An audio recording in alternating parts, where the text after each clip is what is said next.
Good evening, everybody. It's round number 2 of ASR's GT3 Series for 2022. And it's another place on the circuit list that we have never been to. Believe it or not, there is 4 of them this year out of the 6 in the series that make up the first half of the season. And it's the circuit Gilles Villeneuve in Montreal in Canada. We've been here before in supercars. We've been here before in Porsche Cup. We've never been here with GT3 machinery. And tonight, this place that is the torture test on power and the torture test on brakes becomes a 90-minute torture test for this field. At the moment, just myself, Steve DeVries and Michael Zalavari in the chair. With a bit of luck, Josh Bagsy Bags will be along fairly soon, but it's a little bit of a walking wounded situation tonight. Not only are some of us coughing our guts up, but we're also fixing PCs and rigging together ad hoc solutions on the fly, Floody. Yeah, it's been a night. Good evening, Nether. Good evening, everyone at home. Yes, I'm currently calling off of Nether's restream through Discord onto my laptop in order to get things going. My PC decided just as I was about to get ready to go to get on the fritz. So we're doing it. We're doing it live. We're figuring it out. And we're doing it the best we can, and that's what the drivers are going to be doing tonight at 90 minutes of Montreal. It's going to be a proper challenge, as you said. Hard on brakes, hard on power, and it's going to be very difficult to stay concentrating, to keep your concentration rather, for the full 90-minute test that we've got this evening. Yeah, absolutely. It's you're doing it the way that I'm used to doing it in the Vic State series, which is basically you've got a screen in front of you, you call to what's on the screen, you don't look outside, you don't see what's going on, and it's a very unique and different type of experience to calling circuit racing action. So you're getting a taste of what I get in the real world tonight, buddy.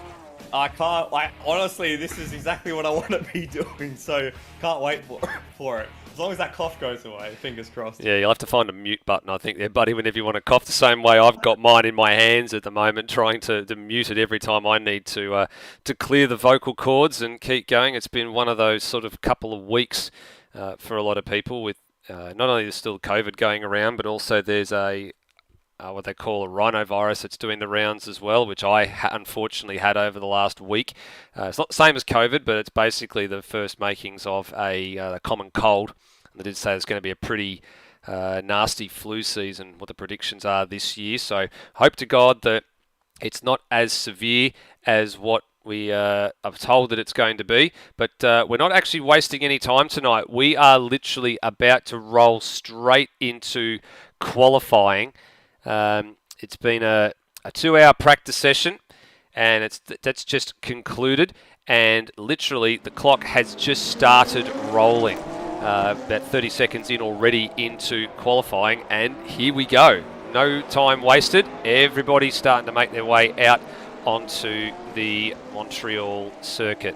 Been around for a long time, this track, Flood, steeped in history, more so in the Formula 1 ranks than it is in any other form of sports car racing or things like that. But you and I guess, very much prone to waking up at some ungodly hour and tuning in for a Formula 1 Grand Prix at this place when it's on. Oh, absolutely. This is one of my favourite F1 tracks, and one of my favourite tracks around the world, actually, as we're just watching. I think that's Cameron Parrott on screen now, just coming towards the second sector mark under the bridge. Oh, well, actually, the second sector goes for a bit longer. It actually extends all the way down through this little chicane all the way through to the entry of the hairpin. And one thing I love about this track, and we'll certainly see it as it comes, as we watch the action tonight, is just how fast and flowing it is. The chicanes aren't really chicanes, they're just deviations from the straight line. You've really got to be committed, and you've got to ride the curves. You've got to use every little bit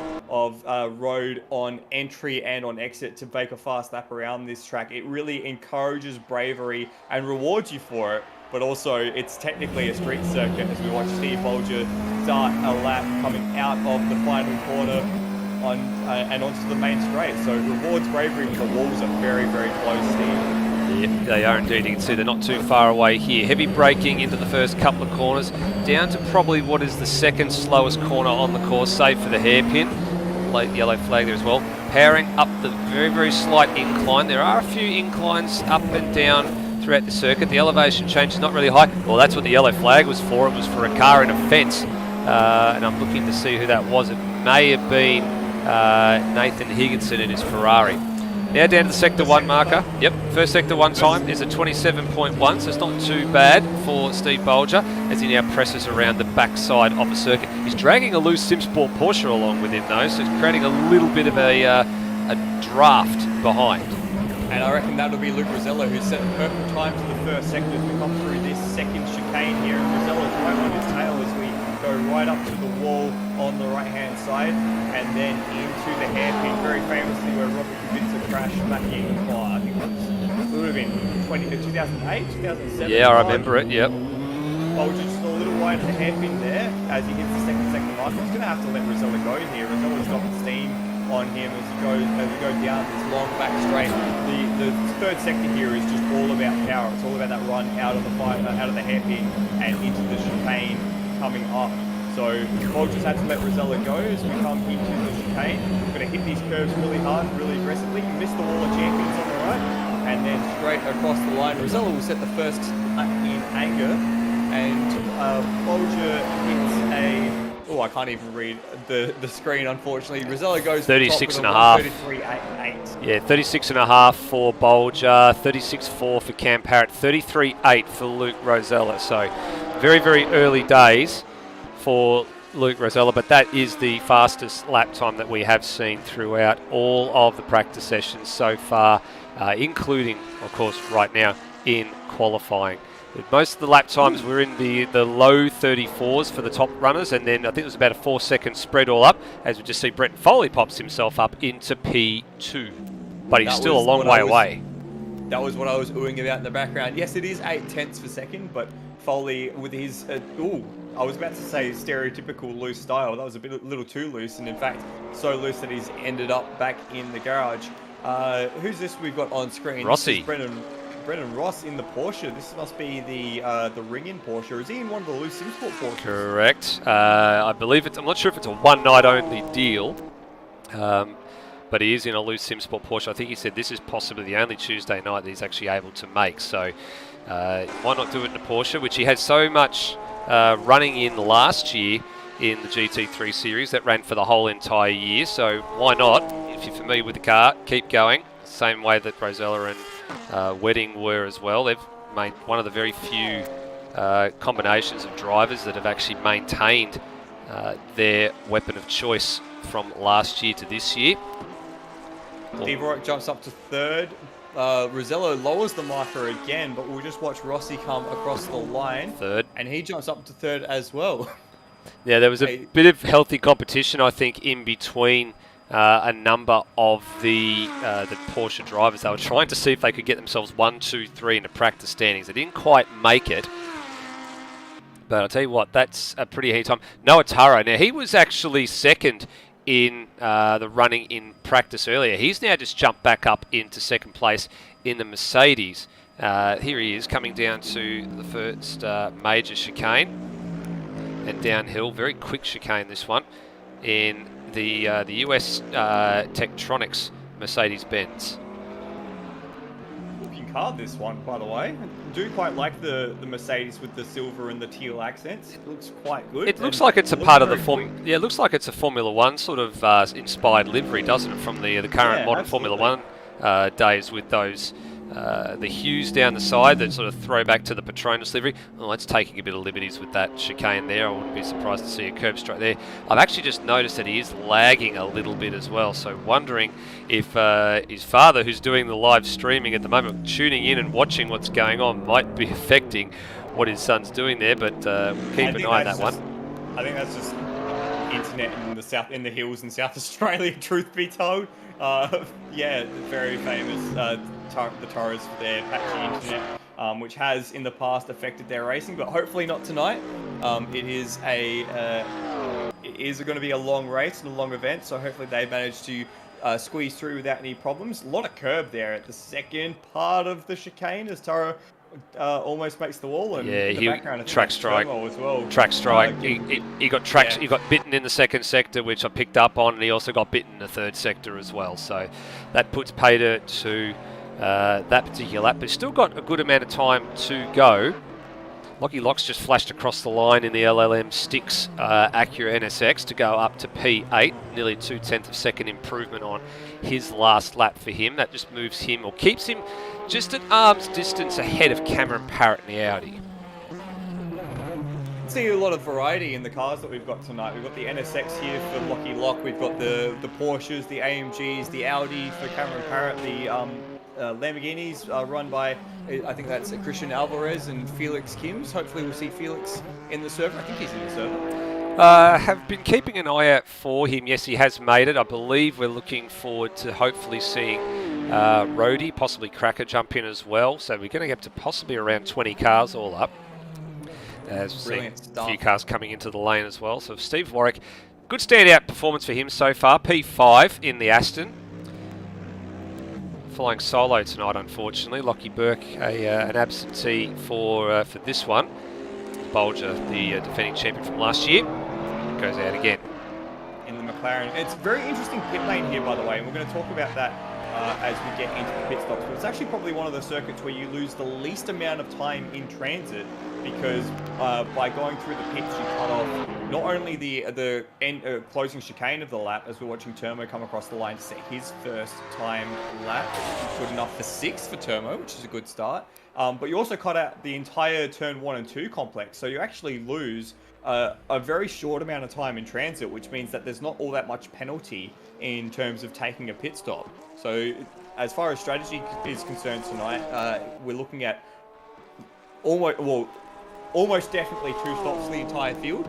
But when you make those stops and where you pop out in traffic is going to be a very interesting point for tonight. We're watching now Colin Warwick, who's jumped in for tonight in the Porsche, the wildcard. So plenty of Porsches in the field, at least 4. Now, I did see there was a new updated livery for Dane Liccardo that he sent through today as well. I don't think he's racing tonight. Track strike for Colin Warwick, and that was in Sector 3. So just at the last chicane there, we would have been penalised for that one. And it was a shame too, because it was about 0.7 of a second up at second sector split. So he was looking fairly handy up until that point. A couple of drivers still yet to set a couple of times. This man's one of them, Phil Boak. Felix Kims also yet to set a time. Getting word through as well that I think there's an ROG party, they're calling it, going on tonight. So we know Rhodey, when he gets back in the server, will be starting rear of grid. I dare say Redmond and Devonish, they're not going out. They're going to start rear of grid. Lewis Wedding, unfortunately, is going to be forced to start rear of grid from what we're hearing, because he's got a vehicle tow glitch, and it means he won't be able to get out onto the track and set a lap. I'm not sure if that's got something to do with there being 3 Loose SimSport Porsches in the garages, but that could just be one of those silly little things. And Nathan Higginson is the only other person not to set a lap, so I'm wondering whether or not he's just sort of looking like, you know what, I'm down the back of the grid as it is anyway with regards to his practice pace, and maybe that's where he feels he should be starting. Well, as a bloke takes a lot of curb there on the inside. On one aspect, I can respect that from Higo, and you know that's fine if you want to stay out the way. But on the other hand, this is valuable practice time that we could be using. We've got 4 minutes, just under 4 minutes left in this session to go. As Luke Rosella actually sets a brand new pole time of 33.487. Yeah, lops another. How much did he shave off? About a 10th. So he was into a 33.8 to begin with, and it was down to a 33.5, now down to a 33.4. So and how's this for a stat as well? He is 1 second and 1,000th ahead of Noah Taro in the Merc. Just stretching. Love to see it. There we go. He's just an absolute machine at the moment, is Luke Rosella in that Porsche, and he's doing quite well. Philip Boak jumps up to 5th. Yeah, it's a good improvement too. Look at that. 1.8 second improvement from one lap to another. And he hasn't actually cut very many practice laps tonight either. So he's into the groove straight away. I think the most amount of practice laps I actually saw was Tim Redmond, I think, at about 56 laps in the 2-hour time limit, which is almost a full rate. Actually, I'm pretty sure when you see the points, the points graphic followed by the race graphic a bit later on, that's pretty close to what we expect a full race distance to be tonight, as Boakey gets a little bit loose. Yeah, if these lap times are about the 133s, it's going to be, yeah, around a 56, 57 lap encounter this evening, as we've got a bit of drafting action between the two Loose SimSport cars and a bit of action into the pit lane for Rosella. That almost got very hairy very quickly as we're now watching Rossi come across. Did it help? It did help. It did help. And where was it in the last sector? 36.9 for a last sector as well. So punching a hole in the air has definitely helped. What I'm actually just noticing as well as I look down the best lap order as well for the drivers so far. So Luke Rosella clearly head and shoulders above the rest, has got the fastest time. Then you got Brendan Ross, who's now in position 2. Then you got Bretton Foley and Noah Turra have identical personal best lap times for the week. Yes, but it's a matter of who gets it on the night. It's a matter of who gets on the night, correct. Well, I think they both set those today, actually, because Foley set his in qualifying and Turra has set his in practice. So Turra still has just a little bit to find in that AMG if he can get there, but there's not a lot of time left. There's a minute 30 left, so if you're not crossing the line well now, you're going to miss out on another lap. So I think that's going to be 9th place Colin Warwick and 3rd place Brendan Foley are going to be the last ones on their hot lap. Yeah, so they're flying now. So they've just crossed the line to start their flying laps. I'll actually get a little camera now at the... bring it up for you on the start-finish straight. There it is down there as we watch Luke Rosella on an out lap. Now he's going to be cutting it fairly close to starting another lap here. So let's just see who's coming down the straights at the moment. They'll come through, flying through that last chicane. So we should be expecting Turmo next in the McLaren, the Golf liveried McLaren. Yep, here he comes. Just bottom corner of your screen there. There he goes. So he's getting across the line with 37 seconds remaining. And then behind him is going to be Cam Parrott in the Audi. And then Turmo improves to 5th. Yep, and then the 4th place Noah Turra now across the line, so he'll get one more lap. And Parrott got a track cut on that lap, so he doesn't improve. Turra didn't improve on that lap, but he's gotten very, very close, so he's on his last flyer. And here come the next two pair. This is Steve Bolger, tucked in behind him. I just can't see who it is. It's one of the PBF Benzes, and the Porsches are Loose SimSport Porsches are just going to get to the line with a few seconds remaining. So that's all that was there. So Turmo's gone back to the garage. It must have been Phil Boak behind Steve Bolger because he's now in yes, it is Phil Boak, correct. So very much a gaggle who just got across the line at the very late stage of that session. Bretton Foley will be the first to finish his hot lap. He doesn't improve. Yep. Colin Warwick as well doesn't improve. He had a problem in the final sector. As we're watching Cameron Parrott come into the hairpin at the top of the circuit. Right. A little loose on the entry, now and a little wide, and he's a little behind his best lap at the moment. So improvement probably not going to be there for Parrott. No, and I've also just seen that Steve Bolger's pulled the pin on this lap as well. So only 4 cars left out there on the circuit. Parrott in the Audi, Rosella and Ross in the Porsches, and Noah Turra in the Benz. Now that's good. No, that's going to be a track cut for Cam Parrott for sure through the final chicane. And he threw that in there. He threw that in massively, and you can see Noah Turra in the background. Actually, it did give him an improvement, but he didn't get a positional change. Noah Turra, no improvement, so he's done and dusted. Now Luke Rosella was a 10th down into the last chicane. Oh, actually, maybe the game's actually giving them a little bit of leeway there. Oh, Rossi whacks a wall of champions. There's victim number 1 for tonight. Let's start keeping count. And Rosella did lower the marker a little bit.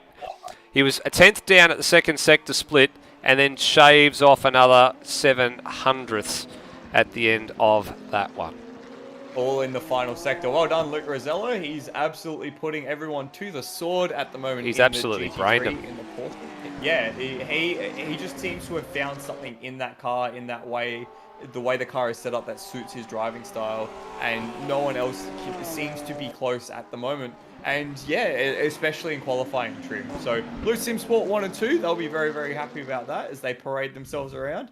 but a very interesting mid pack. Look at that: Brendan Ross, Brendan Foley, Noah Tara, Phil Boak, Termo, all within half a second for the second position. So we're in for a good one tonight in that mid pack. I think so, and the spreads actually, believe it or not, is about the same as what it was in practice for those that set laps, about 4 seconds from the top of the field to the bottom of the field. So about where it was, and yeah, there's going to be a real party off the back. So we're going to keep an eye out for that one.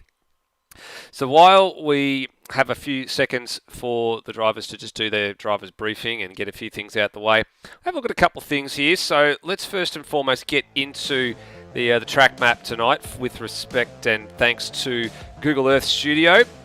I've actually not gone too far north of where we were last round 2 weeks ago. We've just gone across the border from upstate New York up to Montreal. And here we go. This is the home, as we've said several times, of the Canadian Formula One Grand Prix. And tonight it's the host of a 90-minute race for the GT3 field. 4.361 kilometres, 14 turns. We expect we're going to get around 55 to 58 laps running, just depending on how things pan out based on the times. And we've already seen, as we said, someone like Tim Redmond already do a full race distance in practice alone, just by the sheer number of laps in a 2-hour period. So he's been clearly practicing. And the amazing stat, we've never been here before with GT3s, which I find hard to believe. I had to double and triple check all the records. We've definitely got no track records on file for GT3s, so we've set a qualifying marker tonight. We've got to set a race marker coming up. Yeah, and it's quite a cool circuit as well, especially built for those high downforce machines. Long and flowing with some great sequences of corners just under the bridge here into turns 8 and 9 is one of my favorites. Got to ride all of that curve before you squirt out on the outside. But here is where you find a lot of time into this hairpin at the very back end of the circuit, famous for Kubica's massive crash, as I made mention. And it's a corner here that you really just want to pick up the throttle way earlier than the corner will actually allow you to before this long back straight. Yeah, 90 minutes is going to be quite a interesting hit out. We got some news from Lewis Wedding pre-race to say that the car's stints have been equalized at about 34-ish minutes, or about 21, 22 laps.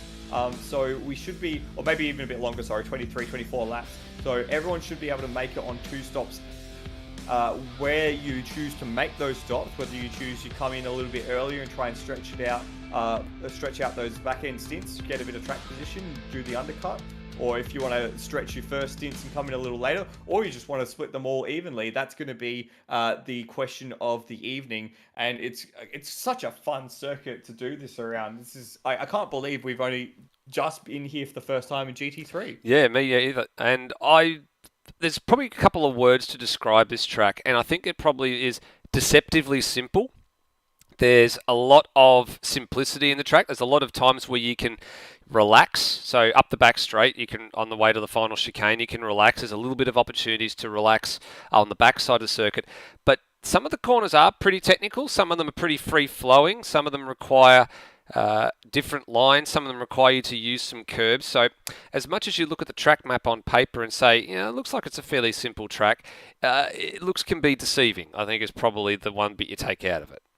Absolutely. There's so many parts around this track where you're just hunting for that little bit more, and that just you want just a little bit more turn in over the curb and a little bit more power down, or a little bit earlier. And those walls, they just come up to you so quickly. Like, you'll see it on the exit of turn 4, you'll see it on the exit of turn 9, and you'll see it at the Wall of Champions. The wall arrives much quicker than you reckon it'll be there. A few shout outs to the live chat. Mr. Walshy, unfortunately not able to join us tonight. He's having some computer technical dramas, so he's watching us while doing some ironing tonight. So thanks for being along, Walshy. G-Tuz, Greg Taro, he's unfortunately battling COVID as well. My heart goes out to you, Greg. I know exactly how bad it feels.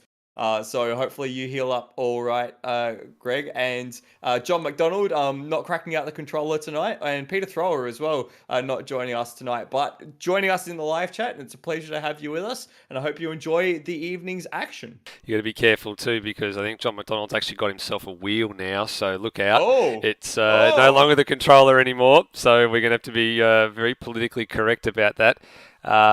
We'll see how we go with that one when we get to Enduro Cup, because Enduro Cup is actually not far away from being announced either. So I look forward to seeing people putting their names down for that one. There's been a couple of date shifts as well, which I think for those people that are watching the live stream here, that you guys are the first to know about this. We haven't actually formally announced it yet.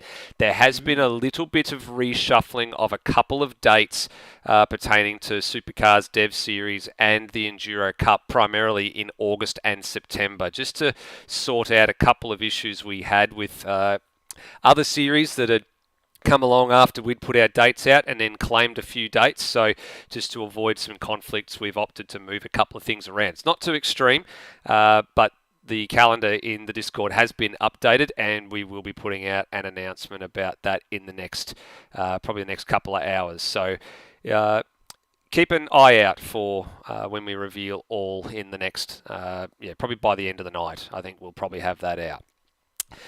All right, we had a look at the track overview before. Let's have a look at the drivers' points with one of the 6 rounds completed so far. So, point structure, of course, follows the same format that we followed last year. So, you get 45 points for a win in a 70-minute race. You get 50 points for a win in a 90-minute race. And you get a maximum of 50 points across the 2 races in a sprint round. So, you get 25 points for a race win in each sprint race, which, of course, we will have at the next round that we go to at Portland International Raceway in 2 weeks' time.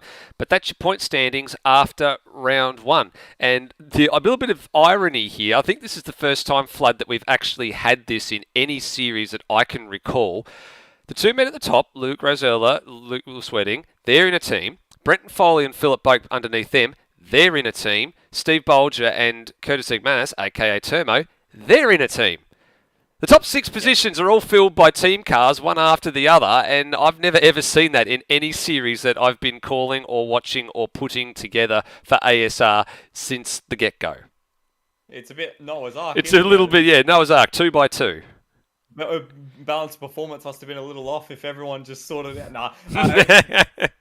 No, the people putting the mods together do a fantastic job, and there's been a fair bit of work since what we saw at Watkins Glen to just sort of equalize things out a little bit more. So hopefully we'll see Lewis and Luke have a bit more of a challenge this evening, but it was really, really cool to see everything that happened at Watkins Glen, and hopefully we get a little bit more of a mix up the top, and maybe we won't have as much Noah's Ark in the next round. It's a bit F1, isn't it? How sort of every F1 car kind of finds its own little period of the championship where they just kind of sit because of course the cars are almost dictating as much of the pace of the race as the drivers. Yeah, correct. It's like in real life, there's that periods of dominance, and I think we've sort of seen that in GT3 historically over the years. With, I think, one year it was the Lamborghini that was the car to have. There was another year it was, I think, the Mercedes was the car to have, and then we've always tried now in recent times to try and balance that out a little bit and take that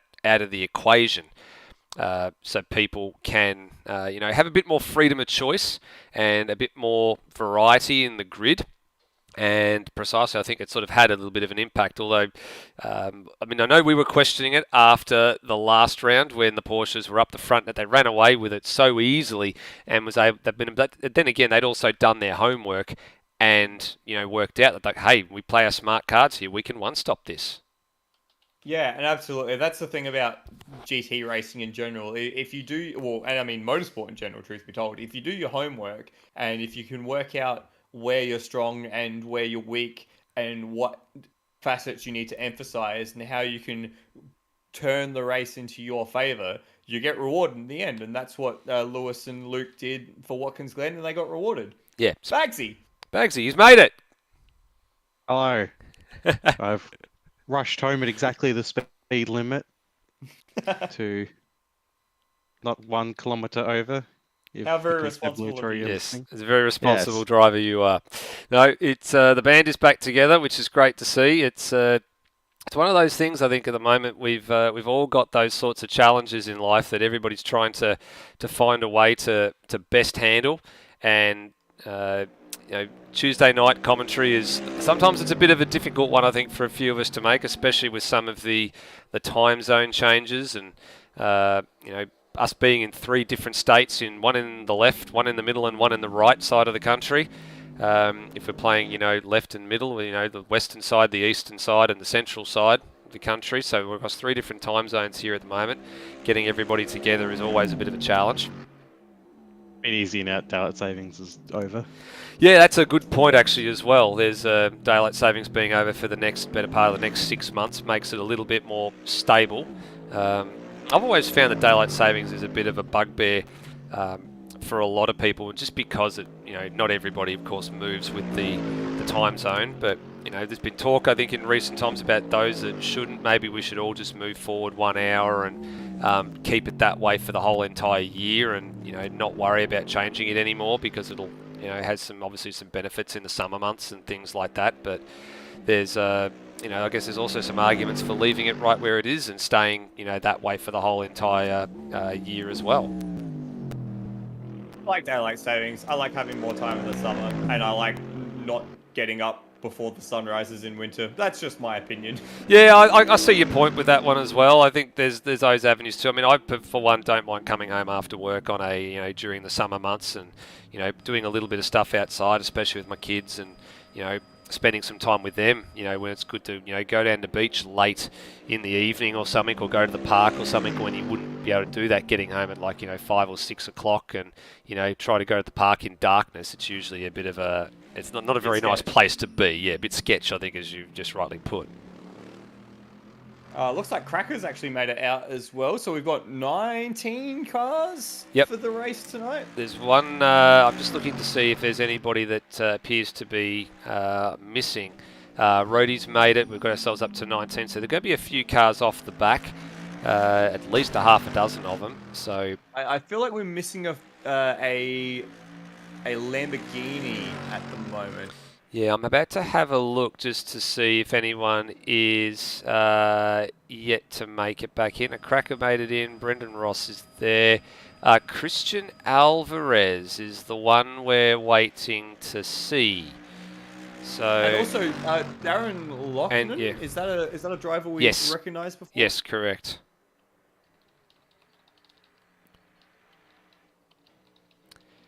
Just looking to see as well, he might be missing too. Oh, Darren Loughlin, he's actually in as a wild card for tonight. Fantastic. So there's plenty of wild cards on offer. As you can see, there's a few drivers just using the opportunity here to do some pit stops, which is actually not a bad idea. Reversing in the pit lane though is generally considered a bad idea.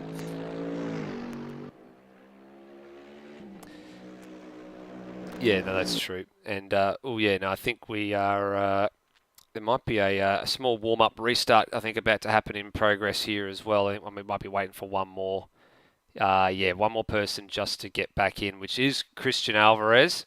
And as soon as Christian's back in, then I think we're going to be right to go by the looks of things. Well, in the meantime, yep, I'll let it to you. Bagsy, favourite Montreal F1 moment? Probably Kubica coming back and winning after he had his massive crash the year before. That was pretty special and pretty remarkable as well. The fact that he managed to survive that initial accident with barely any major injury and then come back to win it next year was just fantastic. Quite humbling and quite heartwarming. What about you, Nether? I don't think I can still go past that stupidly insane wet race where with Jenson Button winning the 2011 4-hour race, which was postponed for so long, and I think I actually went to bed partway through that one when the race got stopped, and then had to catch up on what happened later. It was that's one of those rarities that you'll never ever see. In such a in I guess as long as I'm alive, I don't reckon I'll see another one of those in Formula One. But they changed the rules so it can't happen again. Correct, and I that's remember watching that precisely. live as well. I ended up watching the whole thing and going to bed at something like 6 in the morning or 7 in the morning. And As a year 11 on school holidays, that was the exactly how I wanted to spend my 2 a.m. through to sunrise. Yeah, there's I think you've just shown your age there, Flood, haven't you? With your Yeah, absolutely. 2011, you're a year 11 student, so that gives away your age pretty quickly, I think. I mean, I've never asked how old you are, but I think you just walked right into that one. I mean, like, I work in a high school and I'm used to feeling old, so, like, this is fine. It absolutely wigs me out nowadays. There are a few. So I manage and run the r/WEC subreddit, and there are a few people there now who were 14, 15 years old when I started moderating that 7 years ago, who are now older than what I was when I started moderating. And that kind of, and then to fill that in as well, there are 13 or 14-year-olds. One of them said that he's been alive less than Lewis Hamilton has been in F1. That's an interesting. I like all these statements that keep coming out. We keep comparing things to Lewis Hamilton because I guess he's one of the elder statesmen of the thing. Yeah, well, I mean, when I was didn't wasn't Yuki Tsunoda only born about 2 or 3 months before Alonso debuted? Oh yeah, Alonso debuted in 2001, so that wouldn't be too far fetched, would it? No, definitely not. Just Yeah, looking in. Tsunoda was born 11th of May 2000. Yeah. Just looking in the There live you go. chat here, Flood, as well. You've been outranked. John McDonald says when that race was on in 2011, he was 9. What were you doing watching TV up all night as a 9-year-old? Go to bed, young man. Go to bed, young man. Yeah, I would have been in bed at that one. There's there's a few. Actually, Turbo was one of the ones that we were waiting to jump back in as well. And I think have we got Christian He's just Alvarez? jumped I him think back as in. well. Yes. So we're waiting on. I don't think we're waiting on anybody now. I think we've got everybody just about ready to go. So let's run this and we'll go from there. Peter Thrower's jumping into the live chat and saying that he's coaching lads in football that weren't even born when he made his senior debut. And Peter, I totally feel that. As I said, I work in a high school now, and there are kids in high school that were born after 2010, almost after I finished high school, which is kind of scary to think about. It's very scary to think about sometimes as well. And look, we've there we go. A couple of other comments coming through in the live chat when you're talking about lads in football. Underneath that, Stairs. Good to see Stairs making a chance to come and have a watch of the GT3 tonight. Yuki Tsunoda's still 9 despite being born about 20 years ago. Well, I think I can probably agree with him on that one. He does look like a pretty young child every time we see him. Doesn't look like he ages at all. Yeah, it's quite funny. I think he got torched by being put on the very edge of the second row, looking about as tall as everyone who was sitting in front of him for the official F1 photograph. I think, he's always got to be in the front row, I think, doesn't he? He's not one of those guys in Formula One that could stand in either the middle row or the back row when they do the driver's photos because he still wouldn't be able to be seen. Imagine if he has to miss around and they get in AlphaTauri get like a Nico Hulkenberg who's literally 6 foot tall and to fill in for him. It'd be basically like throwing out half the car so you can fit a bigger seat you've got to into get it. a new car seat, you've got to move the pedal box, you've got to adjust the steering wheel, you've got to adjust a whole bunch of things. Now, we've been through that. It's been probably 2 hours or just all of practice just setting up the car for Nico Hulkenberg. Poor bastard. Anyway, that's then. This is now. We're in the process of just waiting for everybody to load into the game, and I think we are pretty close to getting a grid of cars ready to go here. Everyone's sort of slowly making their way onto the grid. Here we go. and 90-minute race lies ahead. Now, of course, it is a formation rolling start behind the lovely ASR safety car, which was painted by Daniel Cox this year. He actually threw up a few different livery options, and he was the only one that put those ones up. And the one this year that's out in front was the viewer's choice in Discord with all the drivers. Flood, let's have a look at this grid, buddy. Leading off from the pole, a cracking lap once again from Luke Rosella to lead us away. He's got the Loose SimSport teammate of Brendan Ross in for this round, sharing the front row with him in second place. Third place is Brenton Foley in the first of the PBF Race Engineering AMGs. He's got another AMG next to him in the form of Noah Turra, making his return to GT3 competition. And another AMG in the form of Philip Boak, out of 5th place in the second PBF Race Engineering cars. Turmo qualified in 6th. A great lap from Turmo to see him rocket up the grid right at the very end. And he's got his teammate Steve Bolger in Gravel Rash Racing in the orange example of the McLaren for company in 7th. Steve Warwick in the Aston Martin is out of 8th place, joined by Cameron Parrott in the only Audi in the field, sitting in 9th. Colin Warwick, a wild card for tonight, it's in the Porsche, starts in 10th place, rounds out the top half of the field. Lachlan Locke will be next to him in 11th place in the NSX. Behind him we have Darren Lognan in the first of the Lamborghinis in the Ace 1 Villeneuve Corsa. I believe that's a wild card, or is that his actual livery? Wild card. That's a cool livery.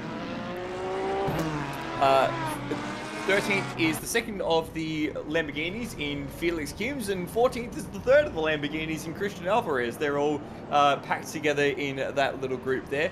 Tim Redmond drives the out of 15th place. I believe he's in Brian Walsh's car. No, he's in the Audi. He's in the Santalog Racing Audi tonight. It's very difficult to do from my position of a hodgepodge, but we'll give it a go anyway. Will Devonish out of 16. He's in the Ferrari for Willett Race Engineering. Nathan Higginson starts in 17th place in a Ferrari as well. Lewis Wedding, we saw him have that toe error, which meant he couldn't get a lap together in qualifying. He's in 18th. Brody, the PBF Academy car, is in 19th Lexus, and Cracker rounds out the field. In fact, he's starting from the pit lane in the Lexus. 90 minutes for Montreal as they come down the main straight. Lights will go out any moment now, and they'll be away. Rosella's taking them all the way to the line. Yeah, we're off. He did. He took them right down to the start-finish line, which is usually not a custom. The clock had already been counting for a good 10 seconds before they got to the line, but he took them all the way there, leader's prerogative, and he bolts straight away. Brendan Ross is now being left to fend off the Benzes. 1, 2, and 3 of them queuing up behind him, heading down to the chicane. Downhill they plunged, only by a couple of metres for the first time, but Rosella's checking out in front already, starting to build a gap.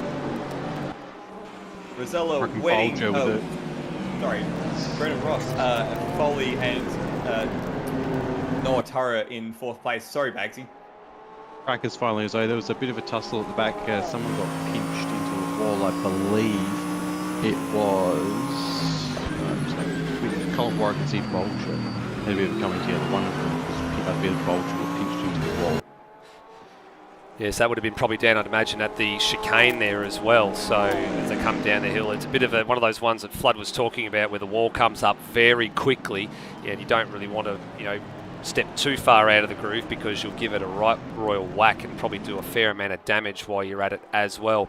Now, Cracker has been released from the pit lane as well, but of course he gets released when the race leader crosses the first sector marker. So while most of the field is on the back straight heading up towards the Wall of Champions chicane, Cracker is only coming down to the chicane just prior to the hairpin, so he's got a lot of time to go, but all it takes is for one safety car and he'll be right back on the back of this train. Have a look at the carnage in the background, but Noah Turra got a great run out of that final chicane. He's already made the move before they even get to turn 1 and 2 to jump into third. And Rossi ran wide. Rossi ran very wide through turn 1. He's going to leave the door open here for Turra. If Turra can get the power down to just squeeze through, not quite. Just a little bit too much traction needed as they come down into turn 3 and 4. But Rossi's looking a little vulnerable here, but he's playing very much the head of the train here, giving Luke Rosella the chance to nip away at the front. Yeah, Rosella's got a good margin right now as well. 1.8 seconds over Brendan Ross, who's almost like a tail gunner at the moment. Here's this little, well, start of this next little carnage at the battle that you were talking about just a few seconds ago, Flood. Colin Warwick in P7 trying to kick away and hang on to his father, Steve Warwick, and the queuing up behind him. You've got Steve Bolger, Cam Parrott, Termo, Lockie Lock, and Tim Redmond and Will Devenish, who are part of that rear of grid party that we were talking about at the beginning of qualifying. Look at it, 3 wide going into the chicane on Redmond and Devenish sticking their noses in there. That was wild. That was It's not over yet. It's not over yet either as they go down to the hairpin. That was wild. We'll have a look at that one on the replay because I've not seen that before. 3 wide in GT3 cars going into a chicane. Check this out. Oh, it's amazing that didn't end badly for. Oh, it very nearly did. It was Lockie Lock got a bit of a touch from Tim Redmond in the Audi, and then Will Devenish just backed out of it almost precisely at the right time. That could have very nearly ended in disaster. Wow, playing for keeps on lap 2, everyone. There's still what, 86 minutes to go. Yeah, better part of 86 minutes. Start of lap 3, Luke Rosella with the fastest lap and a 3-second gap. So at the current rate, he is going to be around about a minute. He'll probably lap the field at this rate. You won't be surprised to see it happen if it does indeed happen. Lewis Wedding, who was another one of those unfortunate rear of grid, I wouldn't say he was part of the party, but he wanted to qualify and didn't ultimately qualify. He's moved his way through the field. He's up to 14th, so that's a 4-place gain. Now working on the back of the man who just got mugged on this last lap at this part of the course by Definition Redmond. And it looked like Christian Alvarez hit the wall in the background there. It's either him hitting the wall or it's lag, one of the two. Lewis almost went for a dive there. He had that move really well sized up with the better run out of turn 7, but the NSX just had a little bit more top end over the Porsche to stave the battle away. Lockie Lock's doing a great job here. He's outfoxed him. As I say that, he goes off track. Outfoxed him. That's just pure pressure, I think, as well. That's mirror watching for Lockie Lock and a learning experience. He was looking where Lewis was. Lewis had sort of, half coaxed him into the move, thinking I'm close enough, and just rolled out of it. Lockie's sort of like, well, where is he? Oh shit, he's there. Oh crap, I missed my braking marker.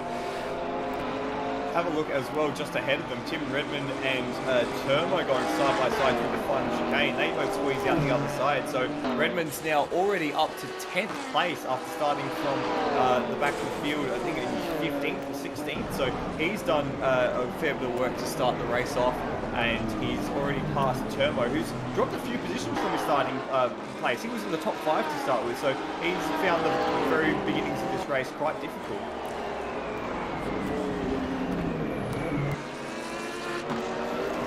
John McDonald saying, no, that's commentator's curse. Yeah, fair. I'll pay that. Yeah, pay the man.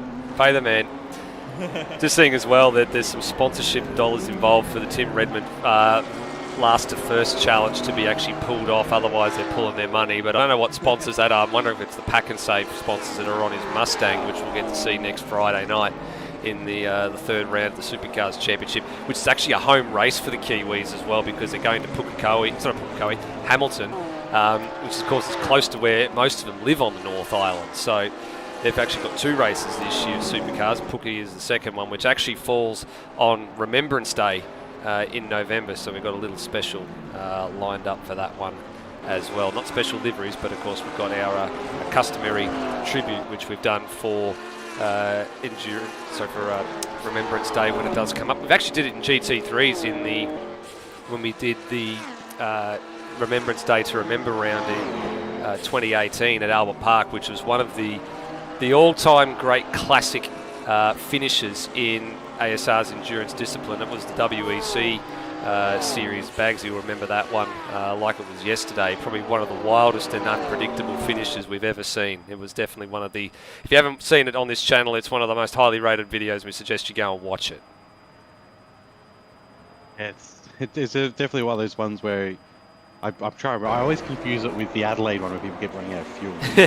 Yeah, that one was a really weird one too. That was one of the very first ones. Oh no, and he's hit the wall again. So he got well out of shape, hit the wall. There goes Lewis Wedding. That's easy pickings for him, and through he goes into P12. Oh, wild. I'm surprised he didn't take more of that wall there. He was basically facing the wall, and he was that out of shape. And in fact, he might have picked up a little bit of damage because he's going through to the inside, which is maybe, I'm not sure, try and close off the corner. I don't know. It was a bit of a weird one there. Taking some weird lines there as well, so maybe just getting a feel for the car to understand what he's got underneath him could facilitate an early stop. Now, this will be something we'll have to talk about in the next probably 15 minutes or so when we start getting to that pit stop window.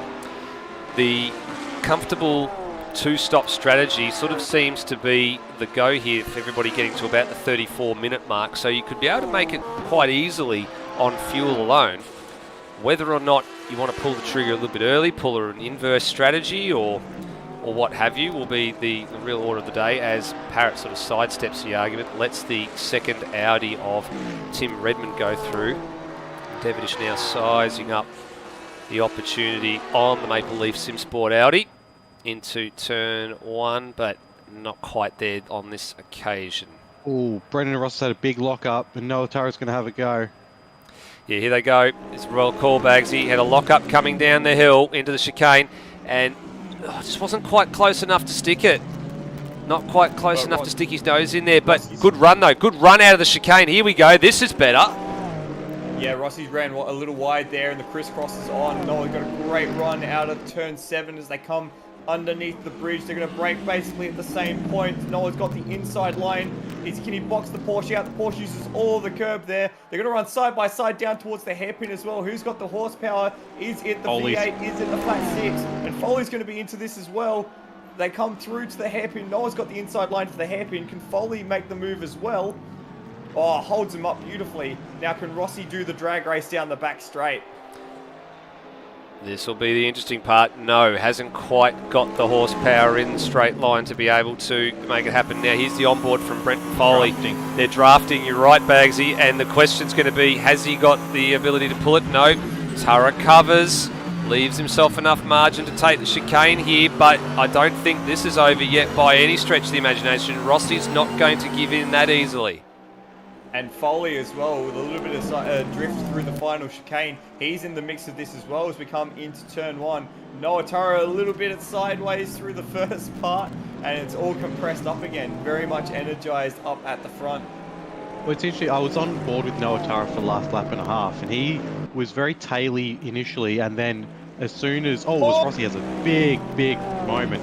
As soon as he saw Rossi have his moment, his driving was cleaned up like that, and he was suddenly getting good traction and really putting it. Rossi, I think Rossi's starting to struggle with the car a bit. Yep. Maybe his tyres are going off, but he started going from getting much better drive out the corners to Tara, to now he seems to be really struggling for grip. I'm wondering if he's overheating his tyres. Yeah, there was a lock-up going into that last chicane as well. Front left lock-up for Brendan Ross as well. So maybe you're right call there, Bagsy. Just maybe over-driving it slightly.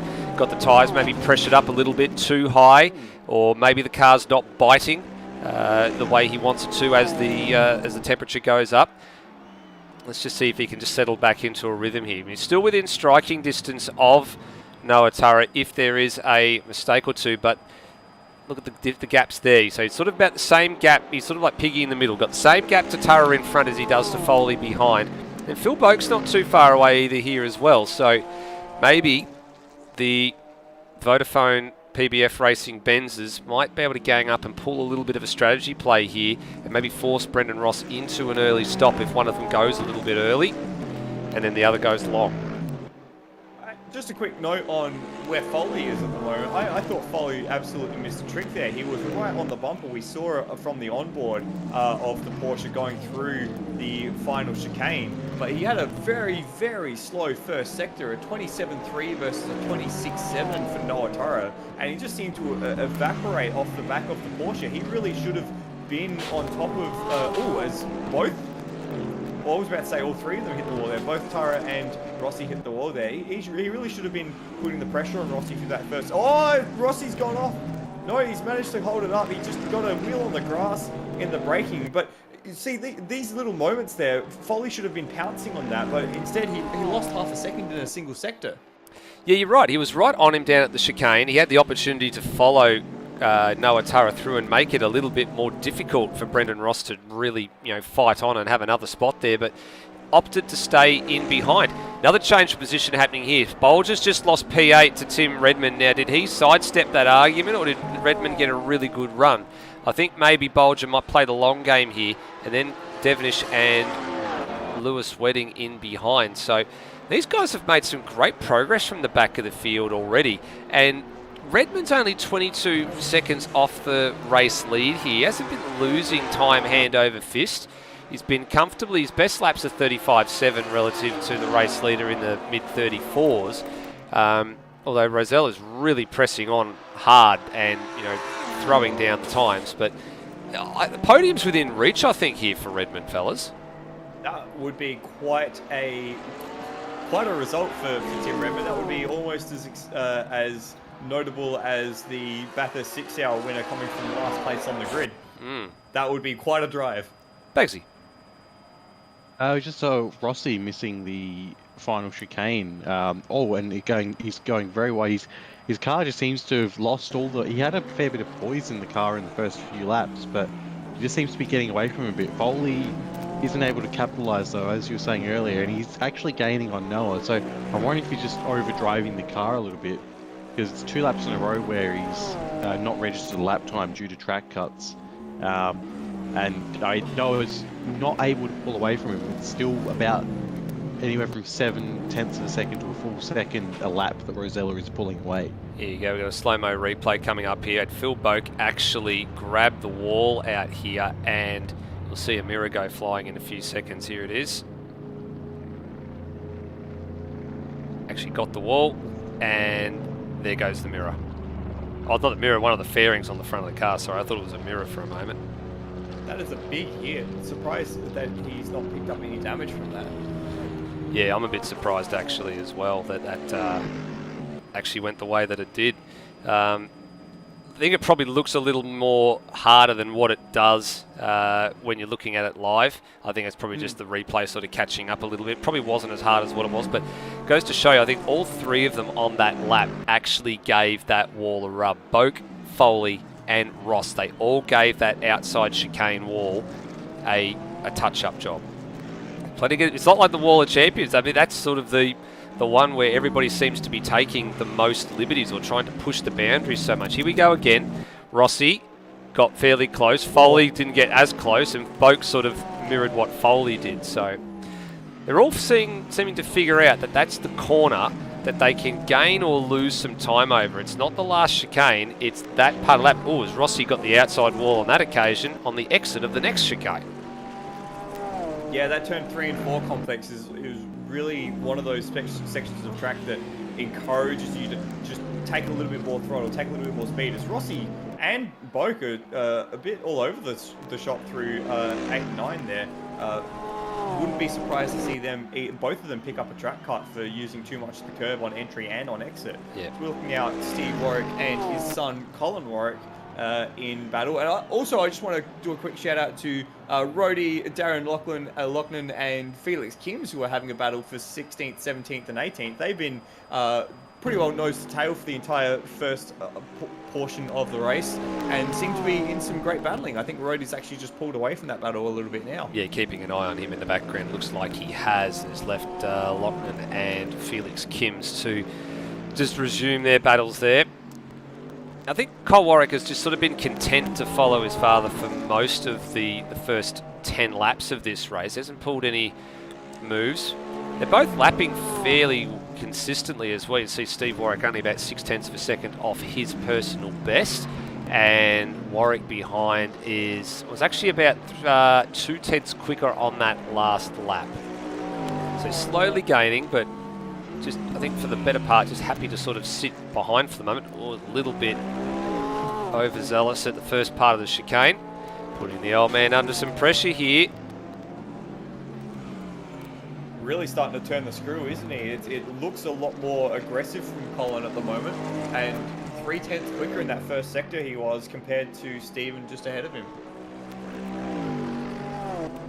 Okay. And in fact, quicker than Tim Redmond and Will Devonish behind. Yeah, so how far are they behind this battle? So they're in positions 8 and 9, and I think Wedding has now just moved himself up to 10th recently, so they've not got too far to go. Redmond's actually got the rear wing of the Warwick Porsche in sight as well, and you can now see him coming down to the hairpin quite comfortably, so he'll have sight of him more than sight of him up the back straight. There's Devonish, you could just see going around the hairpin, and Wedding just behind him. There they are, all three of them in the same shot. So they're all going to have sight of, not only that, they've actually got sight of the rear wing of Phil Boak's Mercedes-Benz as well. So that's going to G them all up that, you know what, we're not actually too far out of this battle. We can play some clever strategy here. We can jump up the order a little bit. We can close these gaps down, and we can start to really put ourselves into a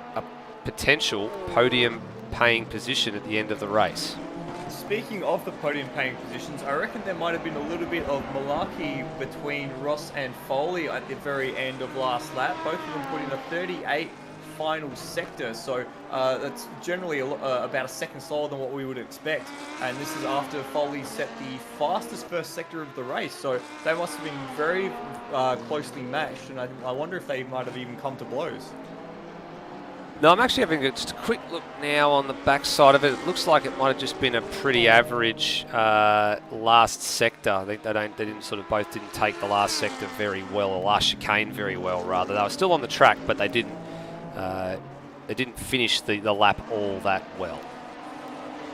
That's good to know then. So this battle is just about 3 or 4 seconds behind the battle for the Warwicks, and they seem to have gotten a lot closer over the last lap as well. It looks like Colin's actually beginning to really make his father think quite defensively at the moment. Making him sweat, basically, I think is the way to call it. Yeah, he is actually. Here we go. We cut away from the onboard with Lewis Wedding. He really is making him sweat right now, and sort of saying, "Come on, Dad, hurry up. We've got to get a wriggle on because we're being caught." And I think that'll be where the urgency is. They're being caught now by that trio of late rear of grid starters, as Colin just has a little bit of a peek down the inside into turn 1, just showing the nose, making sure Steve knows he's there. It was a PB for Warwick last time around as well, 35.885. Steve Warwick got within a tenth of his PB, the 36.1. And then all the other drivers behind, essentially a 36.4 for Redmond, 35.7 for Devonish, and 35.5 for Wedding. So Wedding and Devonish were quicker than Warwick, and he was even quicker than Redmond ahead of them as well. So this is going to be an interesting little battle in about sort of the next 10 to 15 minutes, which is then also going to fall right where the pit stops are due to probably first start taking place, Bagsy. Yeah, we're about, like you said, 10 minutes away. Rossi made a mistake here just in the last lap. Oh, we're going to cut you off, Bagsy, because Colin went around the outside deep into the hairpin. He's going to try and get the cutback on exit. And look at that power down. He really got that cutback working well. Now they're going to go side by side down the back straight. Is it going to be Aston Martin or it's the Porsche? It's the Aston Martin that has the ponies, and Colin's going to sit right in the wheel tracks as they come towards the final chicane. Is he going to make a dive? He thought about it once, twice, decides to back out. So almost an opportunity there taken by Colin, but he'll just sit in the wheel tracks for the moment. In fact, he got a great run out of that final chicane. He might have a go into turn 1 as well. The gap at the line is 0.2 of nothing as they go into turn 1 side by side. Steve makes a bit of a mistake and runs wide, and Colin sides through and takes that 6th place. Yep, well constructed pass. I actually thought for a minute, looking from the high shot going into the final chicane, that the front bumper of the Colin Warwick Porsche was going to be buried in the rear bumper of the Aston Martin for a moment. He managed to arrest the speed pretty quickly, but then thought better of it, got the better run, and then pulled the traditional passing move down into turn number 1, and then held the line through that part of the circuit. And that's probably a pretty timely move, I guess, as well, when we look at that as well, considering that behind them, Redmond actually turned a PB lap last time out as well and gained some time on them. So now can Colin, drag the Aston Martin of his father along, and can they slowly start to edge away from the margin that was being eroded? Time will tell. It'll be interesting, as you said, whether or not they get to that point before or after the pit stops, and whether or not taking the pit stops actually dictates what happens in that battle. Sorry to cut you off there, Bagsy. So always happy to be cut off by on-track action, as it does look like Devonish is about to continue this battle with Wedding. I've got my eye on it just in case it erupts. I was having a look at Luke Rosella. It's going to be interesting because depending on who pits when, it's going to potentially cause some traffic problems. Even now, if Rosella pits, if we're going off about 60 to 70 seconds for a pit stop, he's going to come out almost dead last. If that's only if he's first pit though. The problem for him is there's a whole bunch of cars where if they all pit, they're going to end up directly in front of him on the track, albeit a lap down. And so that could cause some, I mean, he's got a 15-second gap, so it shouldn't be a problem. But for him, the biggest thing is going to be trying to pick when to pit and making it when there aren't other people in the lane potentially causing him some grief. So it'll be interesting because if he's got the fuel economy in the Porsche, then it might be worth taking a slightly earlier stop and then just having everyone pit out the way in front of you, not having to worry about it and not having to worry about a crowded pit lane. Yeah, well, he's been banging out the laps as well. He's been consistently in the 34s. He actually just turned a purple middle sector on this lap as well, 31.125, and a personal best in Sector 1, the 26.5. So we might be about to see a new race fastest lap lodged this time across the line, and there we go, 34.610, shaves about 200ths off the current race fastest lap. So he's in his element at the moment, got clear track, 15 odd second lead. So as you pointed out, Bagsy, that's not the statistic that matters right now. The statistic that matters is in about 10 minutes time. Probably in the next 10 minutes, I say, we probably should be seeing the first of the stops starting to happen.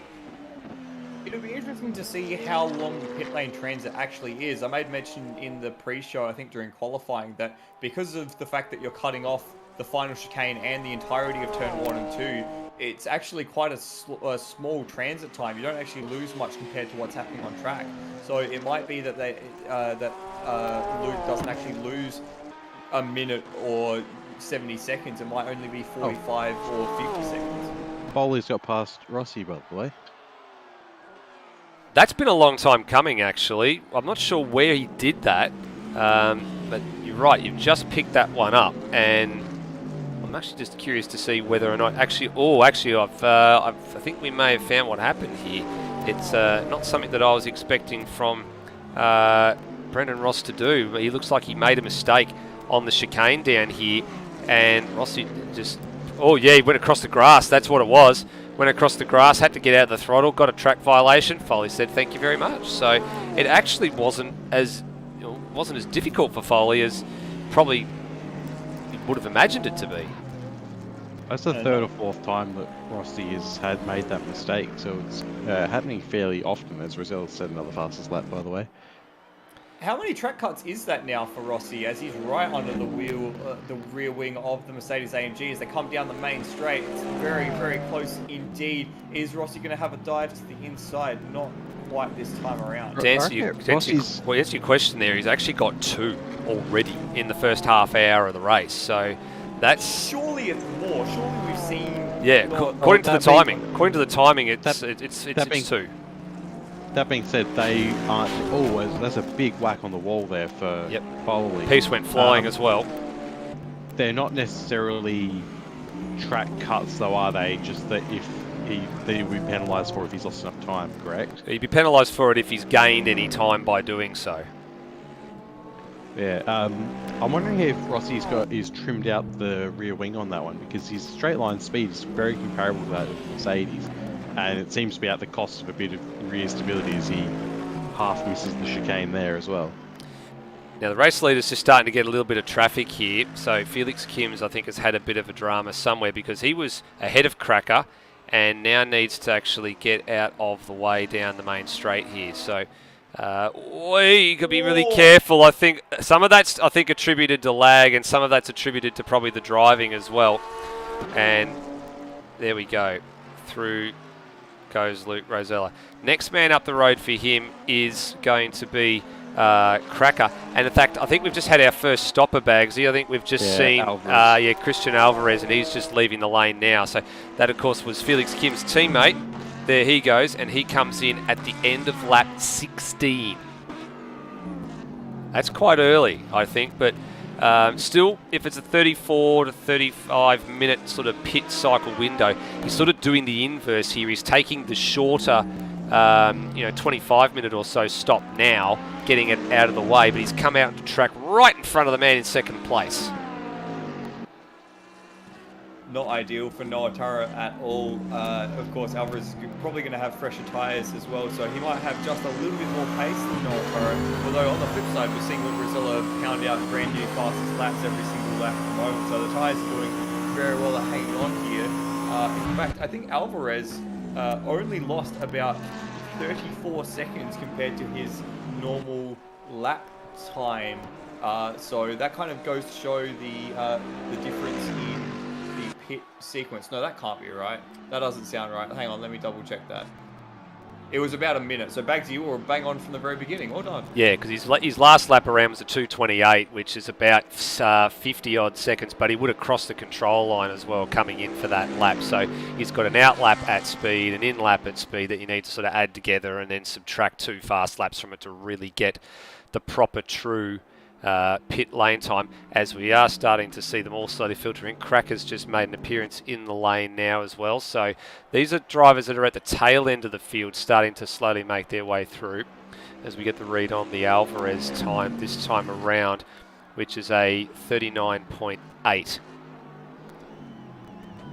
Which is actually pretty close to where he was putting laps in before. So it's about, what, 54 seconds? Yeah, about that. Yeah, pit transit including the stop. It's not like the Watkins Glen pit lane we saw in 2 weeks ago, where it was quite a sort of a lengthy transit time. It's actually a fairly short or medium sort of sized pit lane overall on this track. Cracker leaving the lane at the moment now as well. Now the next question here, gentlemen, is which one of the leaders is going to be the one that stops first? And what we were predicting about a little while ago, the village has arrived against Steve Warwick, and Cole Warwick's done the right thing. He's actually sort of just gotten past and kicked away. He's like, bugger you, Dad, you can just stay there and you can play rear gunner for me. And he's going to have to fend off Redmond and Devonish, and then Lewis Wedding's just watching brief in the back at the moment. And this is now right in the pit stop window for these guys. Foley's just slowed down and let Phil Vogt through. He was.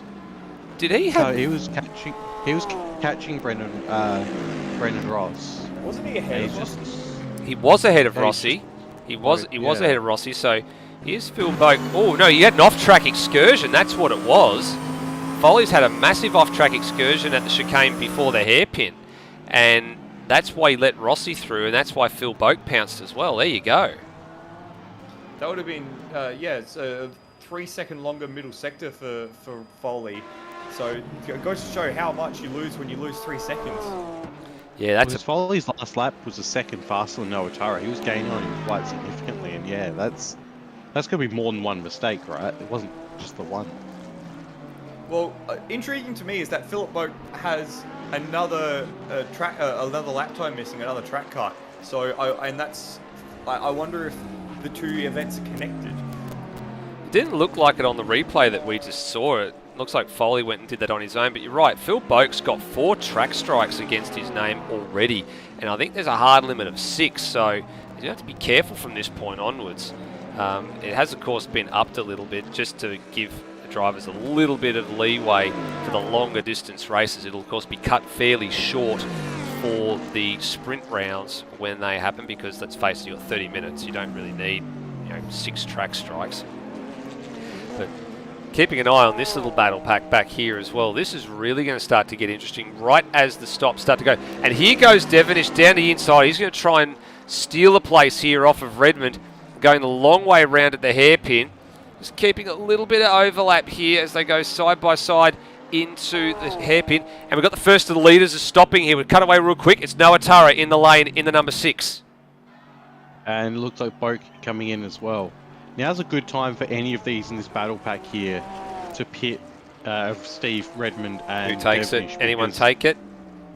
No, Devenish did. Devenish did. It's a good call. Very good call. Agree with you on that one, Bagsy. Very, very, very good call. So there he is, and Boken in the lane as well.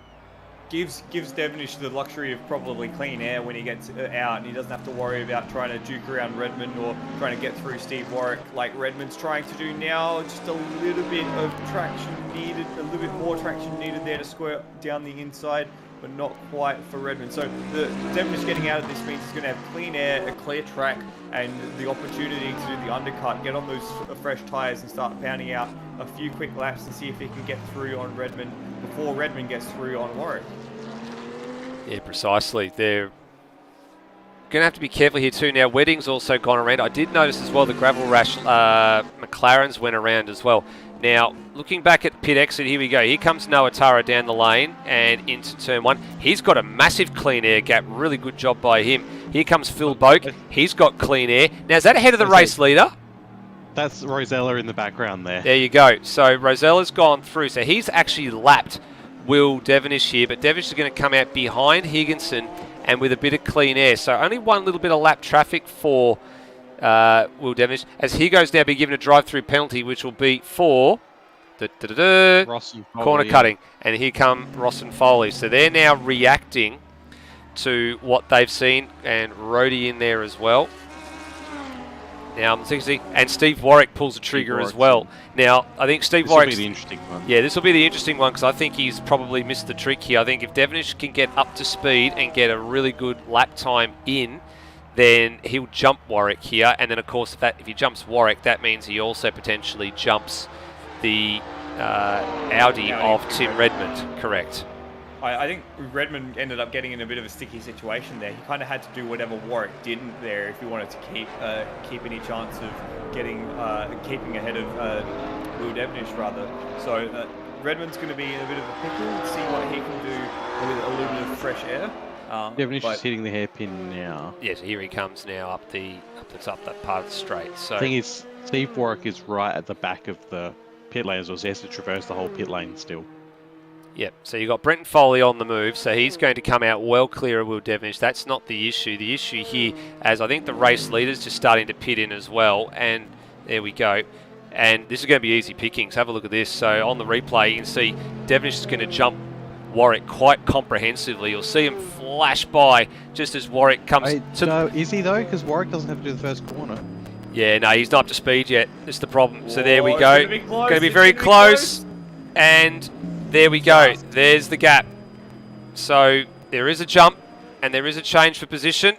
And it's about a 1.5 seconds swing to Will Devenish there. So right call on the back. He was the last man on the back of the train. And he made the jump and got it done. Whereabouts is Redmond? Has Redmond come in yet? He's in the lane now. He's just coming in now. So he actually went a couple of laps longer. So he's got 36 minutes out of his stint here. So that's not too bad. So this is going to be the interesting one for me, whether or not Redmond can stay ahead of Devenish or if Devenish does the jump on Redmond.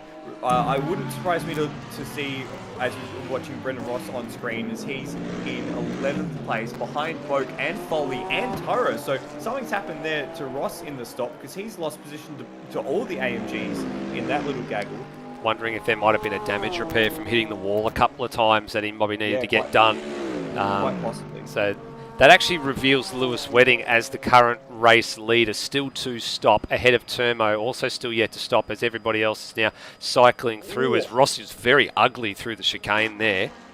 And that was what I was about to say. It wouldn't surprise me to see Wedding use the famed fuel economy of the Porsche, even though that has been taken back a little bit, to try and run as long as possible in this first stint and try and shorten the last two stints and see if he can use a bit of better tyre quality at the end of the race. Here comes Redmond. He can also potentially He's still going. I feel like he's going Whoa, to pit it's in close, now. and Devonish is ahead. Devonish has got the move done on Redmond through the pit sequence. Well done.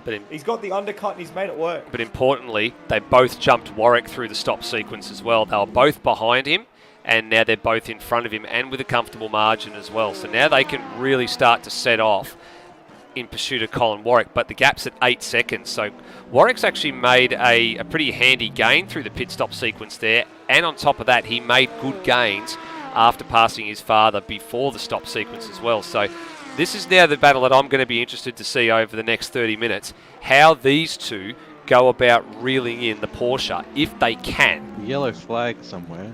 Never mind, it's gone.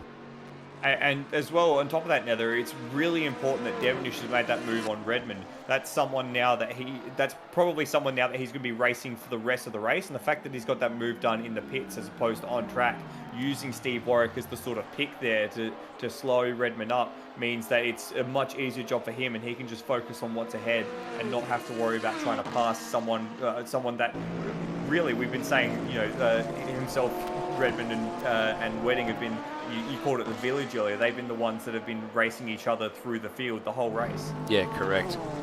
Now, with Turmo stopping, essentially, except for Lewis Wedding, the field has essentially been cleansed. So, well, for the first time. So we know where everybody is. Now, this is quite an interesting battle. So have a look at this. So on screen, you've got Brenton Foley, Phil Bogue, Brendan Ross, and Colin Warwick's not far out of this battle. So through the pit stop sequence, the two Mercedes cars have been a little bit slow. So too Brendan Ross, and Colin Warwick, there he is, just in the background. He's just started to gain on these guys. So positions 4 through to 9 are going to be a bit of an interesting one. Wedding is in, and I think there's a chance he's going to come out ahead of Will Devonish. Remember, he was behind that group of 3, and I think he's potentially going to come out ahead of them. Is this the Porsche fuel economy coming to the fore again? Is he going to be able to short fuel here and pop out just ahead? I mean, he could short fuel, but alternatively, given how far into the race he's gone, with a safety car, he could brim it, and with a safety car intervention, potentially make it on one stop. Surely not. Surely not. That's. You're right, though. Yeah, it'd be a stretch to make it from here. You'd need some big safety car help. You need probably 2 of them, I think, to make it from here. But this will be the interesting bit. So here come Devonish and Redmond. Wedding's still stationary in a lane, so this is just fuel now at stop. Tyres have been done. They're at the final chicane. He's on the move. That's a brilliant call, Bagsy. He's going to jump the pair of them at this rate. In mind, he's almost past halfway down the lane, and he doesn't have to do turn 1. Oh, this will be close. I think it's either going to be close or he's just going to miss it. Oh, he's going to come out between the 2 of them. What? How is there room for that to happen? You could not script that any better. Bagsy almost called that to perfection. He's very nearly. But the problem here is he's got cold tyres, so he's vulnerable right now to Redmond behind in the Audi. So if Redmond's going to strike, he's going to strike while the iron's hot and make this move stick. If he doesn't get it done before the hairpin, I think he's probably going to have to just settle back in behind and think about staying there for the next stint. Because Wedding's definitely going to put the hammer down now. Oh, it's not Notaro. There's a spinner in the hairpin. I believe it is Higginson. Right in front of Notaro. Yeah, and that'd be, Higginson. He's not had a good night. Let's just put it that way. He's not had a good night. And he's just in front of Brenton Foley at the moment as well. This is going to complicate things. Felix Gibbs does a great job, by the way, there of getting... okay, maybe not that great a job. I was going to say he did a great job getting out of the way of Devonish, but then closed the door and then one exit. So this is going to complicate things for this group as they come through towards the final chicane. There's a lot of traffic just up ahead, so it's going to be a very important phase of the race for these guys. As Kims, he's in no man's land there. What's he? Oh, we just lost that shot, unfortunately. It looked like he was in a bit of no man's land. He wasn't committed to getting out of the way or to letting everyone through or to holding his position either. So it looks like Redmond was a bit affected by that and has lost quite a bit of time to the back of Lewis Wedding. Lewis is going to be disappointed because he would have been, like, if he could have gone one more lap, he probably would have come out ahead of Devonish there and not had to worry. As Devonish has a bit of a moment. Here it is on the As, replay, we've seen yeah. that Redmond and Kim's having their little tussle there going into the chicane and flirting with the Wall of Champions once again. But I would not put it past Lewis Wedding getting a podium still. He's currently 14 seconds behind Foley, and I think the difference in how long he'll have to fuel for the final stop is going to be significant, because he's only going to need a splash and dash at the end at this rate. He made it 40 minutes into the race, give or take a minute or two there, so he's going to be able to come back in with only 12 minutes to go. Probably wouldn't need to change tyres and just go bang a little bit of fuel in and then off he goes. Well, going a bit further up the field here, gentlemen. Game on for position number 4 right now. Boak, Warwick, and Brendan Ross has actually dropped a spot. So he's dropped position 5 to Kyle Warwick. So Warwick's on a charge here. Got a good second win through the pit stop sequence. He's right in the thick of this and in the mix for a podium position as well. Driving really cleanly, really smartly. And I haven't seen him put a foot wrong at the moment. Higginson does the right thing, gets out of the way, lets the lead group through. But this little group have come together. The top 3 have kicked away and got their own margins over each other, but this is the battle where it's at right now, ahead of the Devonish Wedding and Redmond scrap. And Warwick looks like he's found something in the second half of this race so far, and he's on the tail of both coming through turn 7 down the back straight here. He's really under the wing of the AMG, and he's terrorising the rear of Gilles. Oh, there he goes. He's gone around. And Brendan Ross. Oh, contact with Ross. Well, he's stranded in the middle of the road. Got to flick it. We saw the perfect view, and it just caught too much curb, and the pendulum effect of that Porsche just sent it around. And Boat gets a reprieve. Boat gets a massive reprieve on that one. Now the question is, did he do this on his own or did he get help? No, I think he's done this on his own. What did he do? Did he just overcommit? Yep. Oh, got loose. Got loose in the rear end. It just snapped. And then nowhere for Rossi to go. Higo managed to get out of it very, very luckily. But hard luck for Brendan Ross as well. Move on Devonish. A little too Lewis Wedding takes Devonish into the chicane. There you go. So there we go. And Devonish fighting back though. Change the position here. So they come down to the first corner. And he's getting. Oh, he's pushing. That was naughty there. I think that was contact, wasn't it? There was contact there. That was Devonish not giving a full car's width there to Wedding. Wedding will be right to be aggrieved there because that was not exactly fair play. That was shades of Perez and who was it? Ricardo in that exact set of corners like a few years ago, back in the Force India days. Here's the onboard replay. Have a look at this for space and situational awareness. Oh, so close. More lack of situational awareness. Yes, I'd say probably the same thing. There was not a caution width left by Will Devonish there on the braking zone to turn 1. And once you're braking there, you are committed. You have no choice. You have no recourse at that point. So the fact that Devonish has really closed the door on Wedding there is a bit naughty. Massa and Perez who crashed Massa and there? Perez, yes, thank you.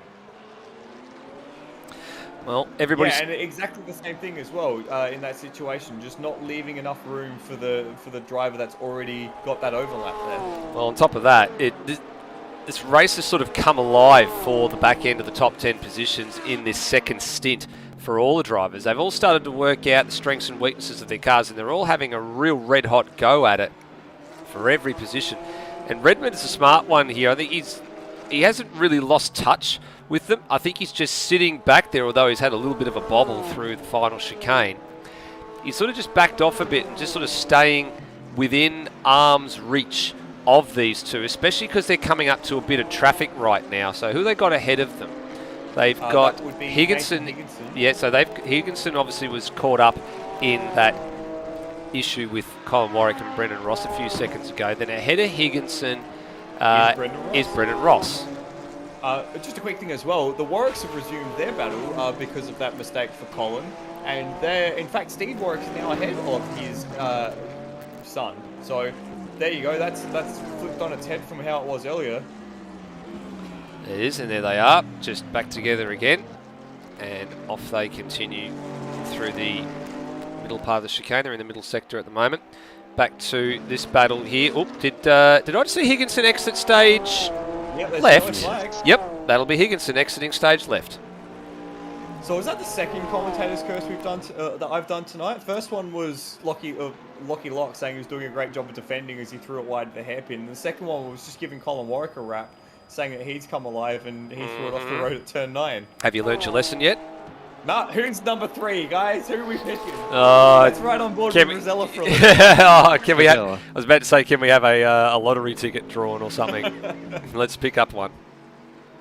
Important to note, guys, we're past the half distance point in this race as well. So that came about 3 minutes ago. So officially 45 minutes was gone. We're actually 47 minutes is gone. Now about to tick over 48. Wedding's got the better line now into turn 1. He's going to force Devenish to the outside, and he gives him exactly 1 Ferrari's width and takes the corner. Oh, bit of pushing and shoving. Tail out there. He's going to have to go a long way around now. Devenish is not able to get the drive down, so they're going to be side by side into the second chicane. This is going to end poorly, isn't it? Absolutely. Somehow they managed to squeeze through, and Devenish swoops back in front and takes that position. Is Wedding going to have a dive picking from Wedding. Oh. They're playing for keeps here. They're playing for keeps over 6th and 7th position with over 40 minutes of racing left. They're really leaving nothing on the table. The thing is, though, I don't think this is for 6th and 7th position. I think this is for podium position, potentially. They're 15 seconds off of the podium position, and we've seen these guys are able to go longer than the Mercedes and gain a lot of time in those pit stop sequences. They will be filling up less, so I think this is genuinely a podium battle. Yeah, but for me, Bagsy, the problem here is when it goes to the inside of the hairpin. The problem is, beautiful cutback. The problem is that they're fighting too much to make inroads into podium positions as it stands right now. If you have a look at the lap times that they've been producing, like they're in the 36s last time around, which is fairly good, but their sector 1 was heavily compromised. They were a full second slower than the drivers ahead of them. Their sector 2 wasn't that much better. And this lap time, it's a sideways action for Devenish in the Playboy Ferrari. Have a look at the lap times for Wedding as they get across the line now. It's the 36.6. So they'd have dropped a fair amount of time on that lap. So if they want to be on the podium, they can't be afford to be fighting like this. They've actually got to settle down and they've got to put their heads down and make some time, because otherwise they're going to start to lose touch, because Turret and Foley, they're another better part of another 20 seconds up the road, and they're not going to make all that up in the pit stop sequence. Yes, they're going to be filling for less and taking a shorter stop, but they're going to have to make time gains on the track as well as in the lane. Yeah, it's all well and good saying that this is the battle for the podium positions, but they're not in the podium positions yet. They need to be in the podium positions before they can fight over it. Race leader, what's he up to? He's lapping some Lamborghinis for the second time. There goes Felix Kims, and he's got Christian Alvarez, who's actually currently the last car on the lead lap, but he's now about to be the first car 1 lap down. There we go. And just as well, while we were watching that battle between the village, Nathan Higginson has DNF'd from the race. So that's our first retirement for the evening, unfortunately for Higo. Hopefully we'll see him back in better spirits and in a bit better pace for the next round. Yeah, hopefully so. I think he's going to turn his focus now to the Hamilton round for the ASR Development Series, which is on Friday night. So by this stage in the first round, we'd actually lost about 3 cars. We lost 5 in total for the night. So actually pretty surprising that we've actually got 19 cars still running with less than 39 minutes remaining in the race. Actually really good to see that that's been picked up since the last round 2 weeks ago. So race leader, nearly 22.5 second advantage over this man. Noah Tara, what a wildcard revelation. He's been popping in for a short nose. Remember, he was at the pointy end of the field in the series last year for a good portion. Just those awkward pit stop moments in the G&W racing camp let them down. and then another further 9 or so seconds back to Brent Foley, and then Phil Boak's another 6 seconds behind him. Now, Foley's got the cog up there. I'm wondering whether or not he's planning to take a shorter second stint and then get another stop here. Surely not. Surely he's going to try and run the fuel down some I think more. he'd make it to the end. Yeah, he's just cancelled it. Yeah. There we go. Maybe he's just setting up his stop for when the time comes, which shouldn't be too far away with 37 minutes left in the race. So we should be seeing the next set of stops within the next 10 minutes to start with. Whether or not the likes of Lewis Wedding et al. Decide to go a bit longer and try and shorten that final stint, maybe not take tyres, or maybe try and run a few people down with some fresh rubber at the very, very end, is going to be a question mark to have. But at the moment, it's we should be seeing those stops within the next 10 minutes or so. And this is a very intriguing little battle we've got now. Yeah, here we go. So this is Steve Bolger and Cam Parrott. Now, Bolger's sort of fallen out of the top 10 here because he was in the 10 for a good portion of the opening section. So too with Cam Parrott, but of course they've been passed by that very, very fast group of cars that started off the back as well. There was, 3 or 4 of them. So, of course, naturally they're going to be sort of struggling to keep themselves in the 10. But these two have found themselves joined at the hip over the course of the last few laps. I just want to take a quick sidebar, Nether. Remember what you said a few minutes ago about the group of Redmond, Wedding, and Devonish needing to cut into some lap pace and stop battling for sheep stations over 6th, 7th, and 8th? Aww. Well, last lap around, Lewis Wedding was the second driver to dip into the 34s. A 34.9 for him, a 35.3 for Devonish, and a 35.7 for Edmund. Lewis and Devonish set their best laps last lap around, so they're beginning to reel that battle in. Actually, try and catch 36.4 Rossi. for Foley as well. They gave the second. Wedding gave the second half on that lap. yeah, on top of that, look who's just ahead of Lewis Wedding on track. It's Brendan Ross. So, and there you can see Phil Boak a bit further in the distance. So they've You've got a team orders here if you want, because like Wedding can easily get a podium, and Rossi's just a bit off the pace tonight. Yeah, well, the important thing I saw in the live chat before anything went live was Brendan Ross posted something about hashtag third LSS driver or something, or third best LSS driver. So he obviously doesn't think he's up to the same standard as Wedding. He's definitely the Valtteri Bottas to Lewis Wedding's Lewis Hamilton in this Maybe scenario. we've got the same first name. Exactly. That's right. You Just start spelled calling differently. Valtteri Ross. um, Valtteri Bottas. Yeah, just like there's ripped Edmund behind. So as Floody's now decided he wants to cough up his guts. So damn it, Bagsy. And sorry to Steve Bolger and Cameron Parrott, whose battle we only very fleetingly saw on screen before we saw this happening on track. yeah, we'll cut back to them later. They are still joined at the hip here. But Rossi's not making it easy here. no, definitely not. And this is my concern too, Bags, is like how soon does Wedding sort of say to him, "Oi, you're a bit slow. I need to get past, please." But I mean, he just needs to hip and shoulder him out the way, honestly, at this point. Wouldn't even He might be surprise just me wanting at to this let- point if Wedding's getting held up.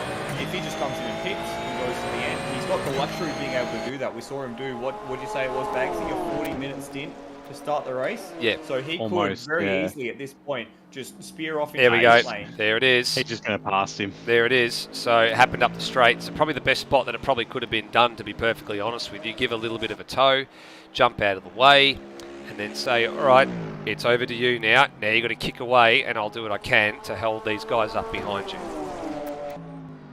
Well, Rossi's got to focus now, and his race is with those behind him, because they gained I mean, obviously he did have that incident before, but they gained a fair bit in the pit stops compared to him. Keep in mind, Rossi was one of the first people to pit. He pitted on lap 21, whereas the other guys around him, they all pit on lap 22, so they had that extra lap and they gained a bunch of time with it. So elsewhere in the universe as well, it's sort of settled down, sort of the back end of the top 10. So Steve Warwick and Colin Warwick have just sort of settled into their own groove here, but they're now separated by a couple of seconds. And then ahead of them, well, 10 seconds up the road is the Redmond and Devonish battle. And then still the Steve Bolger and Cam Parrott battle sort of is raging on a little bit, although Bolger's just slowly starting to edge away there as well.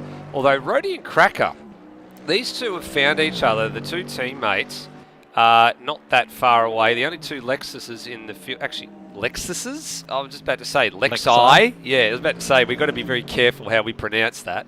Lexus. No. Yeah, absolutely. Actually, Cracker I think just went to the lane. He was the first to pit last lap of time around. Yeah, so yeah, correct. The first of the pit stops again. Now he could get home from here.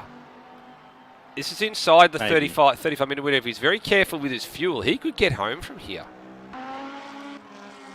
You put the mocker on him now, Nether. If he doesn't, we're that all Ross in gonna the pit lane know behind about him? it. Well, on top of that, he's a lap down as well, so that makes it better. Yeah. Yes, you're right. You're absolutely right, Bagsy. Brendan Ross is in. So that's a change for that there. That allows Redmond through. That allows Will Devonish through as well. And these guys, I suspect, will probably go for at least probably close to another 10 minutes. Whoa, that'd be a fair stretch. Maybe. Well, Ross has only done 14 laps on that stint. So Redmond did a 22-lap stint. He could conceivably go another 9 laps, so we could see even longer. We could see him not coming in for another 15 minutes. Well, 15. Race leader. 13, 14. Race leader's in as well. So there's a bit of a change here. So that's an interesting point. So that's a short middle stint for Luke Rosella. And actually, Bags, you'll probably do the numbers here. Shortest of the lot, I think, in terms of his lap time numbers. As Noah Turra will take the lead of this race temporarily. I'm pretty sure he went sort of about to 30, maybe slightly over 30 minutes on the first stint. He's gone less on this one, and now going to go a second longest stint for him is going to be his final stint. I reckon though he's seen a gap in traffic, and then he's going to pop straight out between 7th place. Might come behind Oak and Wedding. Here he comes now. Now Boak's gone, Foley's gone through, Boak's gone through, Wedding's gone through. Devonish is going to be the one to watch out for here. There was Redmond in the background here, and right next door to Will Devonish, almost right next door. Wow. Okay, so he's playing the team game here. Have Loose SimSport pulled Luke Rosella in to port Will Devonish to give Lewis Wedding a bit more time to get away? Surely not. Surely they're not that good. Oh! This is to help Rossi more than anything. They're trying to go for 3 on the podium. Well, there's Rossi just ahead, as well as that. No, sorry, that's Lewis Wedding. Sorry, Wedding. Wedding just ahead. So Rossi at the moment, he's down in 13th, so he's behind Cameron Parrott and Steve Bolger. Yeah. He's got a long way to go. Rosella had a 20-second gap to Noah Turra. He can afford to spend 10 seconds and hold up Will Devonish that much and help secure Ross an extra position. If they're playing that as the team game, it's brilliant. Was close. Wow, Devonish almost centre punched the rear of that Loose SimSport Porsche. That would have been drama to the extreme if that had happened. I would not have liked to have been in the voice chat for one of those guys if that had happened. There would have been a riot in the pit paddock. That's what that would have been if there was an incident like that. So Boak and Wedding, and followed by Rosella and Devonish. So they're all gone through the last chicane here. Turra continues to lead. Now, we're going to work out where everybody's going to end up after this one's all By the way, said and done as Wedding's well. up to the back of Boak now.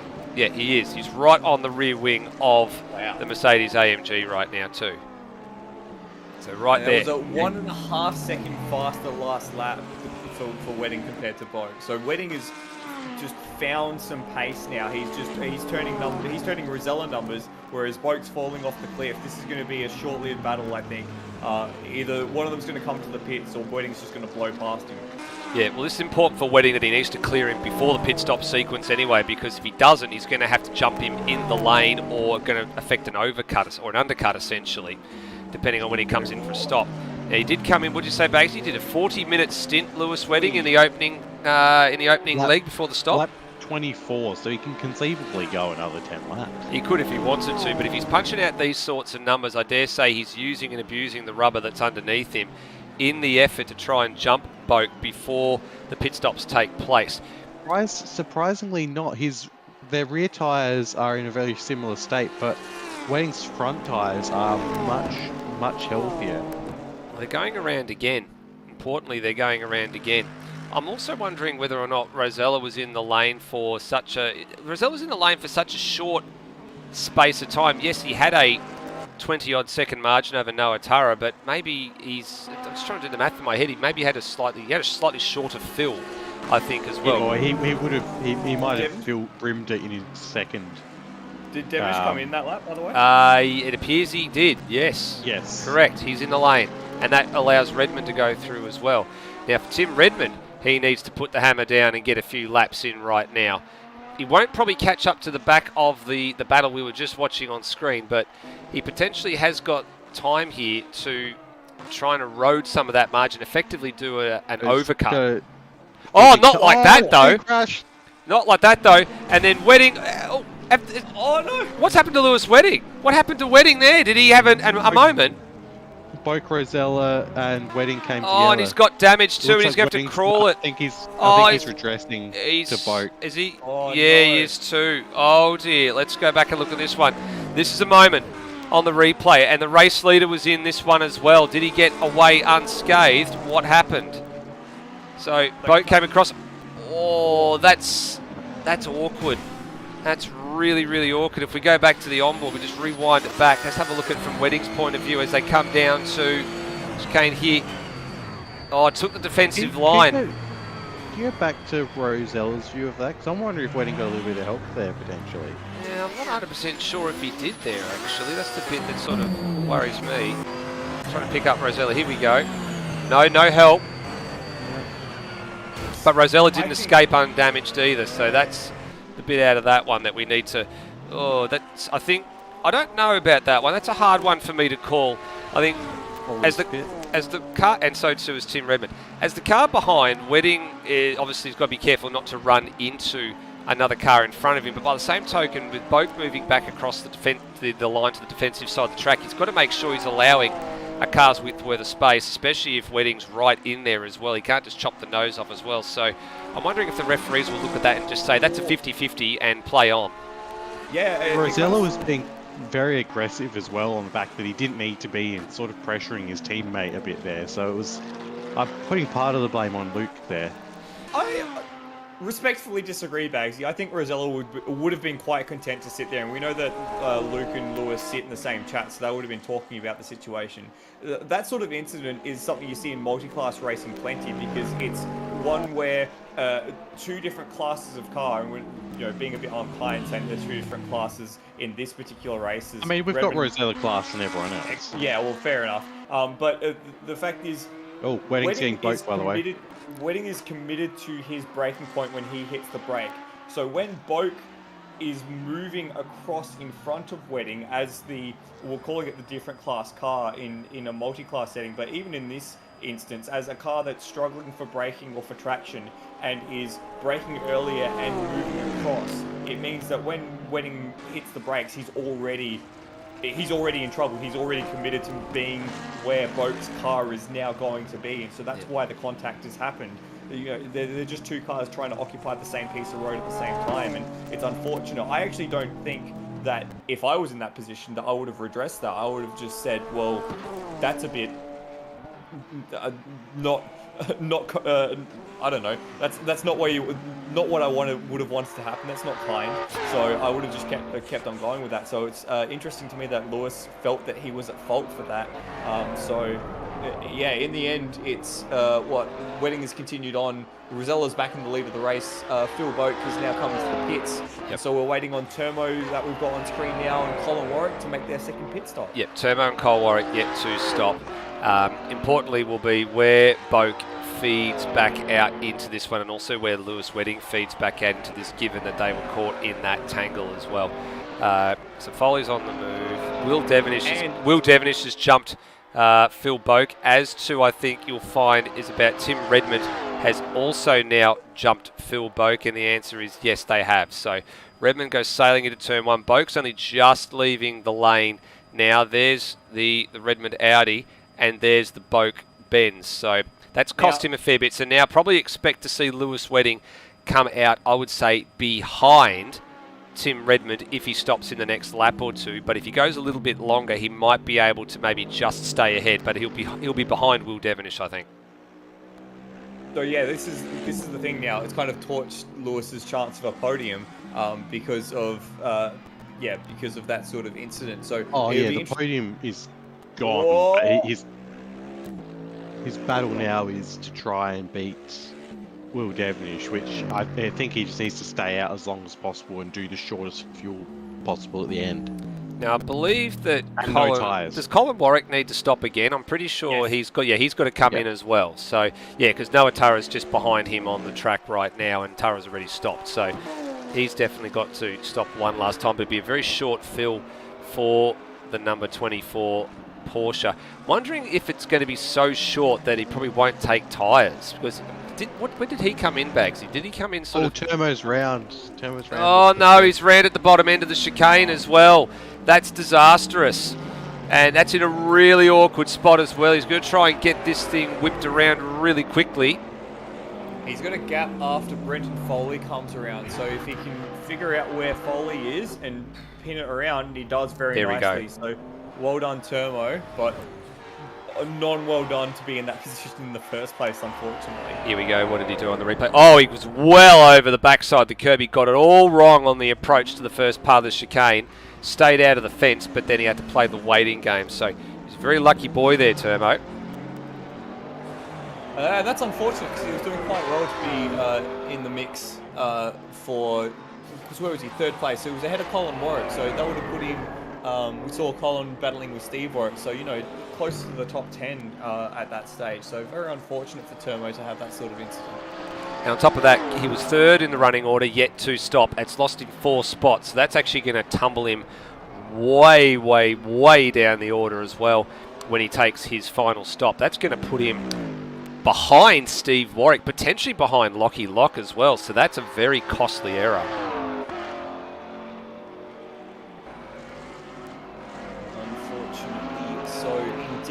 Now, what are the battle packs that we're expecting to form late on in the race? Do we expect Lewis Wedding to get out around Will Devonish and Tim Redmond? Do we think Devonish and Redmond can get back onto the battle with Brendan Ross and Brendan Foley? Lewis Wedding, Brenton Foley. So we've got Brenton Foley on screen at the moment. He's actually in 6th place. Now, he is behind Steve Bolger. Now, Steve Bolger's yet to stop as well. So there's still another spot to be gained by Foley, as we've just seen Turmo come into the lane. And with Wedding, Warwick and Bolger still to stop. The current podium as it sits will be the one that it's been for most of the race, with Rosella, Noah Tara and Brenton Foley. But the real battle is going to be what unfolds behind Brendan Ross, Will Devonish, Tim Redmond, if he can stick his nose in there, and wherever Lewis Wedding and Colin Warwick sort of fit into this, that'll be the one that we're sort of now looking for. Well, Lewis Wedding's last lap was 0.6 of a second faster than Will Devonish, and he's doing a pretty decent job at the moment. So I think we're going to see Wedding come out ahead of Will Devonish. I think it's in Wedding's best interest to make a play. He's got his front tyres are still pristine. He might as well take a roll of the dice, don't bother with tyres, and he can probably have a go at Brendan Ross if he's lucky. That'd be quite a finish to the race. What's the gap at the moment between Devonish and Ross and Foley? Because they're not too 5 seconds. far away on track. 5 seconds between Brendan Ross and Will Devonish. That's the real interesting battle that I'm sort of starting to look at now. So there's Rossi. There's Devonish just starting to emerge. It's pretty much the length of half the length at front straight. There's the pink Ferrari just exiting the Wall of Champions chicane. So what are the lap times at the moment? Brendan Ross last lap around 1 minute 36.1. Will Devonish 135.7. There's 4 tenths there. So with 18 minutes to go, there's a chance that position 7 will change hands, but of course that's going to become what we expect is going to be maybe position 4 after all of this is over and done with Wedding, Warwick and Bolger still yet to stop. And interesting as well, Foley in the midst of all that, he put in a great lap of 35.1 as well. So he's found some pace at this stage of the race. And Noah Taro just set the purple first sector of the race as well. So a few of these guys are finding some pretty extreme pace at the minute as the track really rubbers in, the fuel load comes down, the tyres are singing, and the engines are singing, and everyone's singing. Hopefully not us. Oh, I don't know. My singing's notoriously awful. Yeah, mine is too as well, despite the fact that I went to church as well, so my singing's woeful.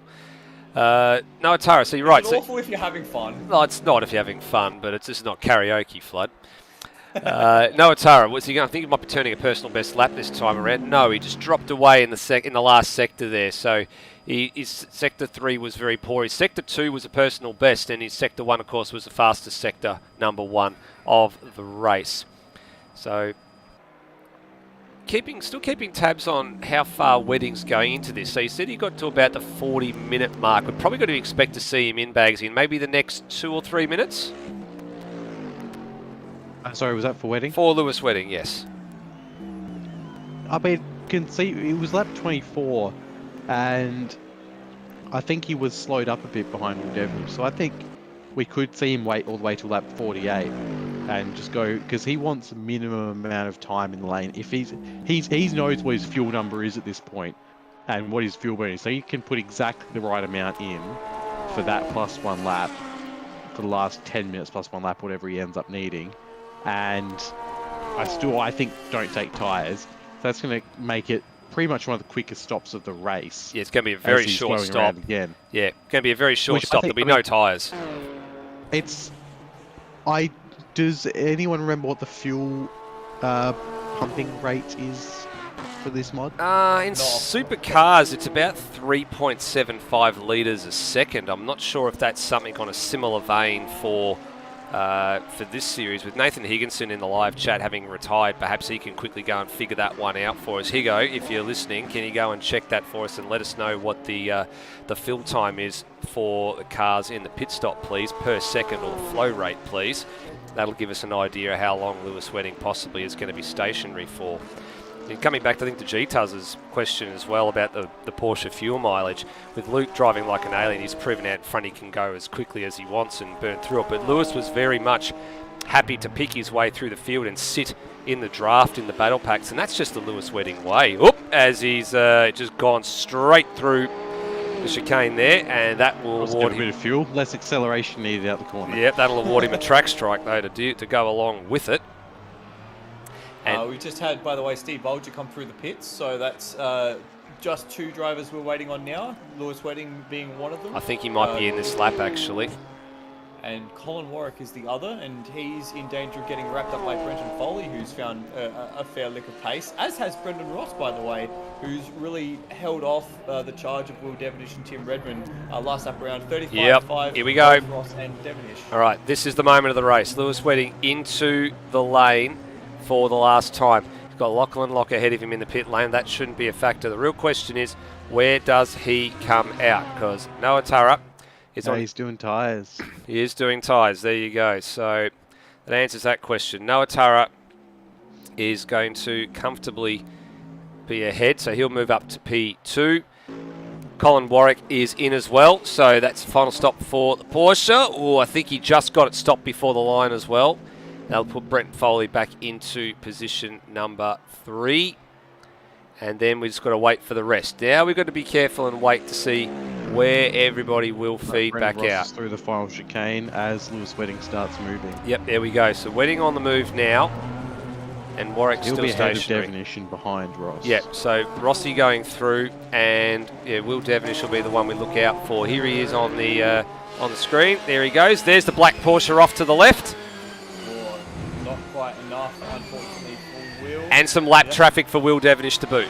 Nope, Lockie Lock does the right thing. Good job. I reckon I can hear how much you're seething at the decision to take tyres through the headphones, Bagsy. Wang's in the wall. Wang's in the wall. Wow. Devonish has passed him. What on earth happened there? Is that a cold tyre moment? I think it might have been. It was at 3 and 4. He must have just done a turbo, but just gone the other direction. Yep. You can bring it up for replay and we'll have a look. Yeah, we're about to have a look at it now. I think he just missed the braking point. I think he had cold tyres and just went too deep. Oh, no, you're right. Good call, Flood. He almost did a turbo, basically, almost looped it, but somehow kept it off the fence. It was very lucky.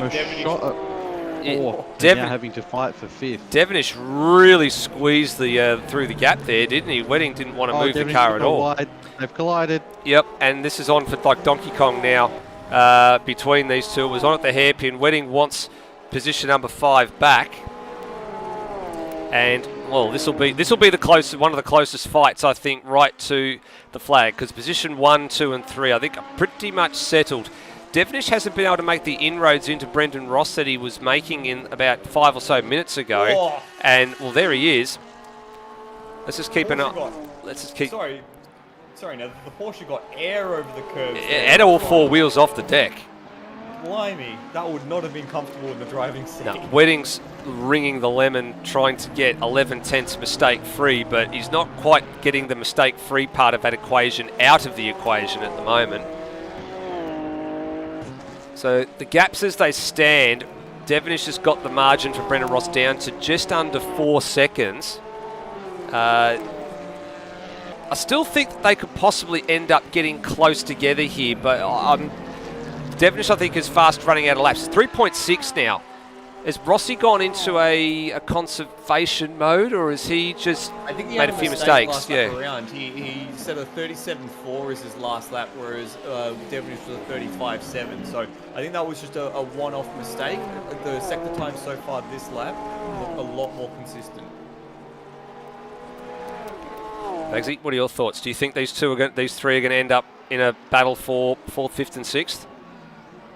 I think Brendan Ross is going to have the time to stay away, honestly, because I think that Devonish and Wedding are going to slow themselves up too much. It was crucial for Rossi for that mistake that Wedding made in terms of it got Devonish past, yes, but Lewis was right up behind him. He was almost certainly going to pass him. But yeah, just a couple of mistakes from Wedding that have cost him a podium in this race. Yeah, they've got some lap traffic as well now. That was Christian Alvarez just being lapped by Brendan Ross a couple of seconds up the road, and he's managed to get that done before turn 1. So Rossi now is ahead of Devonish by, what's that margin there now? It's actually gone the other way. It's now gone back to 3.8. So I'm not sure. I'm still not sure that in the last 10.5 minutes that they're going to end up coming together. I think the one that's on screen at the moment is the battle that probably is the one of interest right until the very end of the race. And I know it's not a super pressing, but Steve Warwick and Cameron Parrott are having a decent battle. Yeah, they are. They're down there too now. Redmond was also just ahead of Colin Warwick too. So, and here is that one you were just talking about, Steve Warwick heading off the Maple Leaf SimSport Audi. And a good showing for the Maple Leaf SimSport I think machine. we should go back to the Devonish Wedding battle because it's maybe ongoing into the hairpin. Yeah, it might be ongoing into the hairpin as well, but also they've got some lap traffic. I'm keeping an eye on that one just to see now. The Lamborghini of Alvarez was a little bit wide. In actual fact, he's done a really good job there by staying wide, letting that traffic go through. So that's really smart driving. That sort of buys a bit of time for these guys to duke it out some more because, oh, we got a slow, no, it's Brendan Ross. I was about to say, is he a bit slower than I was expecting to be? Oh, side by side, that's great. Now. Couldn't fit a cigarette paper between them. Oh, that's big curb strike for both of them. Too much curve from Will, too much curve from Wedding. Wedding's ahead at the moment as they dive into turn 1. Is there going to be enough room for that Ferrari around the outside? Wedding chops the nose. Not quite this time around. But now can Wedding, with that fresher tyres, can he just skip away from the Ferrari? He looks great under traction on the exit of turn 1 there. Yeah, looked really good actually. Has just keep in mind there's 8 laps difference between the tyres as well. Yeah, that's a huge call actually as well, isn't it, Bagsy? Yeah, that, you know, normally 1 or 2 laps you would sort of go, well, there's not much in it, but 8 laps is a big difference. Rossi's tyres are 11 laps older than these guys. They're 11 laps older than Lewis. Than Wedding, yeah. Yeah, so there you go. And Lewis's were, and was it Will Devenish's tyres were only 3 laps younger than Rossi's, so massive difference there. They might yet catch him, but I'm wondering whether or not if Wedding's going to be the lead out here for Will, whether or not Will can stay with him long enough to stay in the draft, that Wedding might actually catch Brendan Ross. Now that Wedding's essentially been released, whether or not he'll be able to make those gains that Devonish could. And look at that, it's already down to 3 seconds at the hairpin at second sector split. So either that's through Wedding just putting the hammer down, or through Rossi just starting to lose a little bit of confidence and a little bit of and now as the race wears on. It's getting long in the night. Last lap, even with the overtake, Wedding was still half a second fast on Ross. So these two are coming at him quickly. And the first 2 seconds of this lap, 3/10 in each sector for Wedding over Ross. 2.7. Full second, basically, that lap. Yeah, down to 2.7 Wedding now. City's EB that lap of 34.7. He was almost the fastest man on track. I double checked with Rosella's time there. Almost the fastest man on track. So.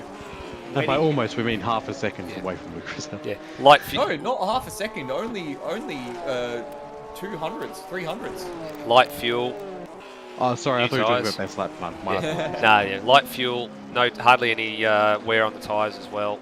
We'll keep an eye on that one, see how he goes between now and the end of the race with 7 minutes to go. Back to this battle. Should have also pointed out that Turmo, after his incidents, also locked in combat here with Cam Parrott as well. So they've all now gone a lap down. Steve Bolger, who's actually just ahead of them on the track here, he's actually just gone a lap down to Luke Rosella on this lap as well. So Rosella's lapped everybody up to 10th place, including 10th place.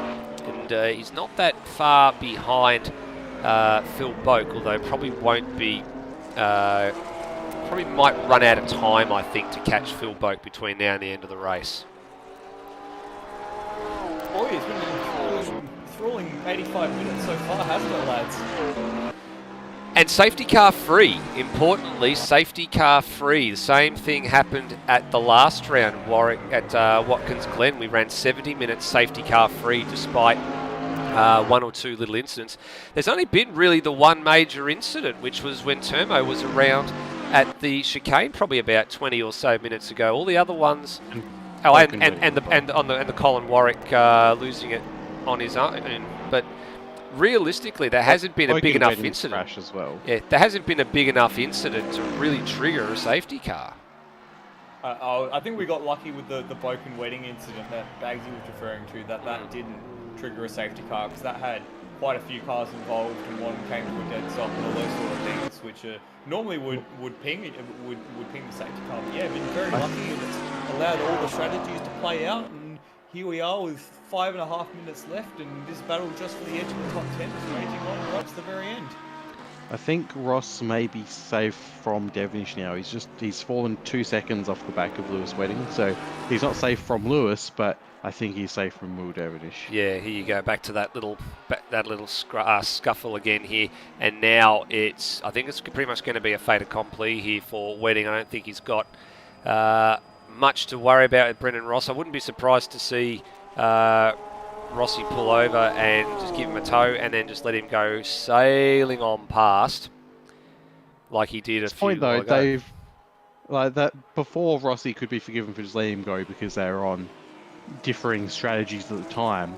But now they are, we're at the point in the race. He's well obliged to race Lewis here and try and keep his position. Yeah, even with older tyres. Definitely right there. I will give you that one. As Wedding's last lap was 0.3 of a second slower than his personal best. But how much longer can Rossi sustain the pressure? Now, importantly, we looked at the track information at the start of the night. We predicted we were going to be somewhere between 55 and 58 laps depending on the pace. And we look set to be pretty much right in the zone with those numbers. We're currently working lap 53. Race leader is actually about to start lap 54, so we probably won't be too far away from getting to probably 58. Flood. Sorry to interrupt you, Nether, but it looks like Steve Bolger's coming to the pits for a third time as Lewis Wedding makes the pass. He's out. No, actually, he's out. He's retired, so I'm wondering what's happened there, but I think maybe he's had a drama of some nature. I can see he's just gone DNF on the board. Did he? I'm just looking to see if he drove in. No, he looks like he had. I think he might have had a disconnect, an internet disconnect, just looking at on the replay on the other side here just to see what's happened, which is definitely unfortunate for Bolger. And yeah, his car just sort of warped off into one side of the track, so I think he's a victim of internet issues. Three-way battle for the last position in the top 10 between Steve Warwick, Cameron Parrott and Turmo. Well, it's a fight for 11th that's soon to become a fight for 10th as well, because they're gaining on him.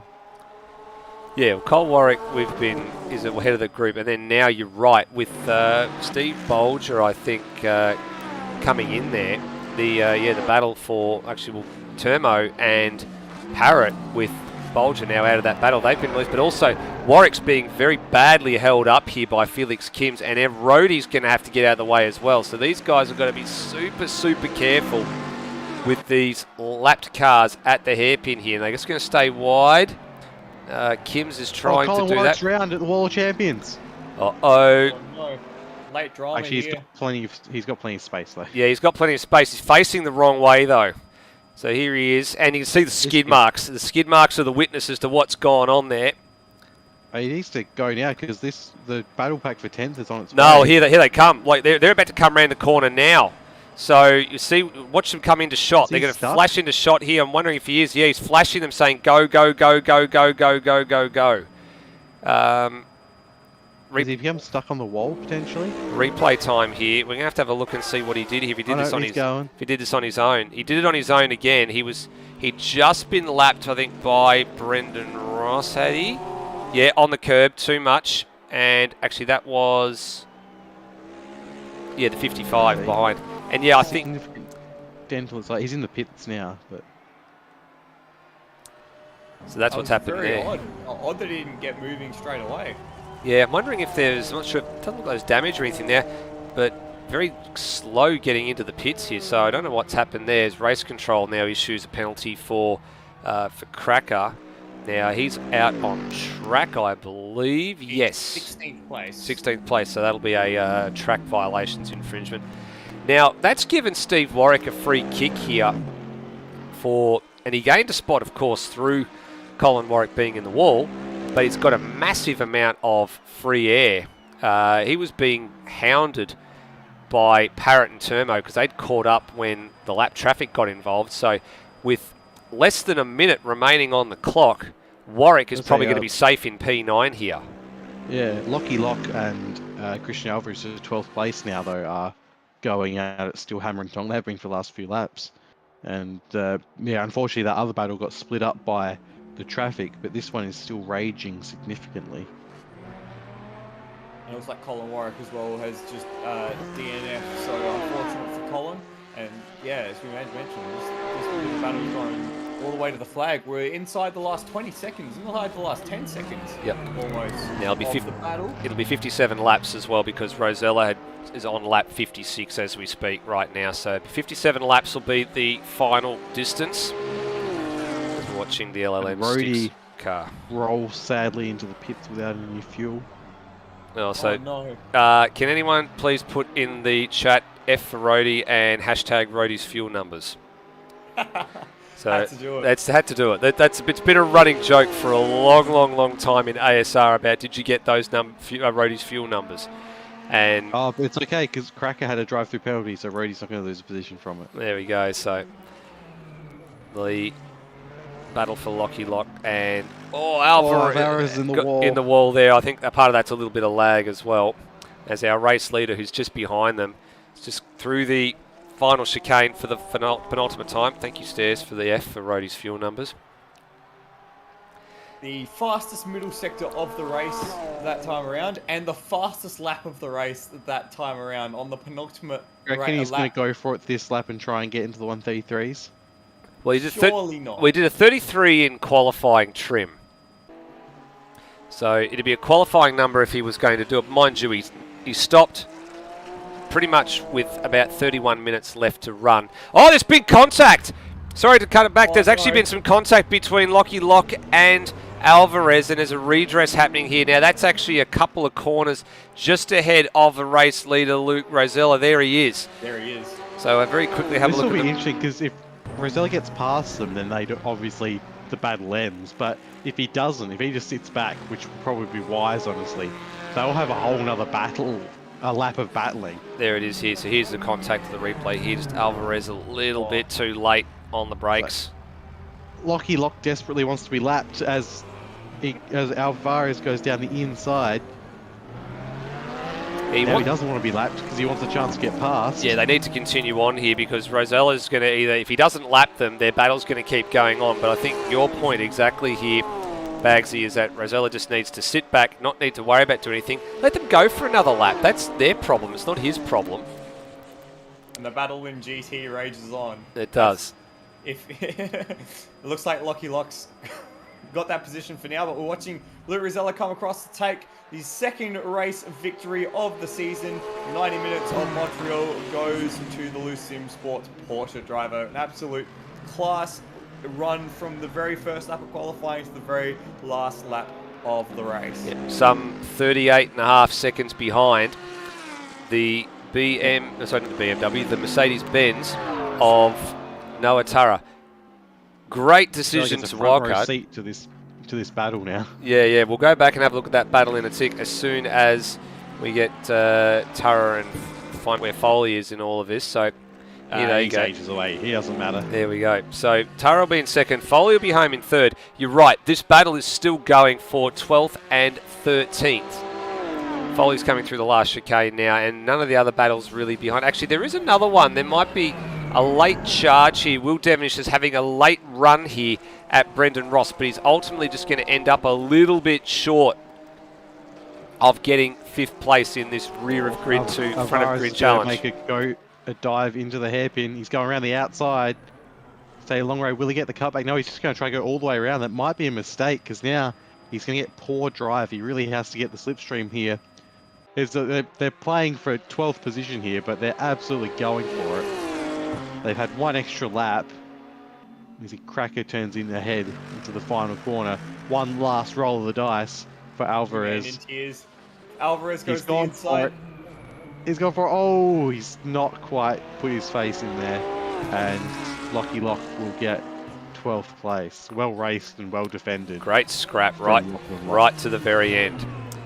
Right to the very end.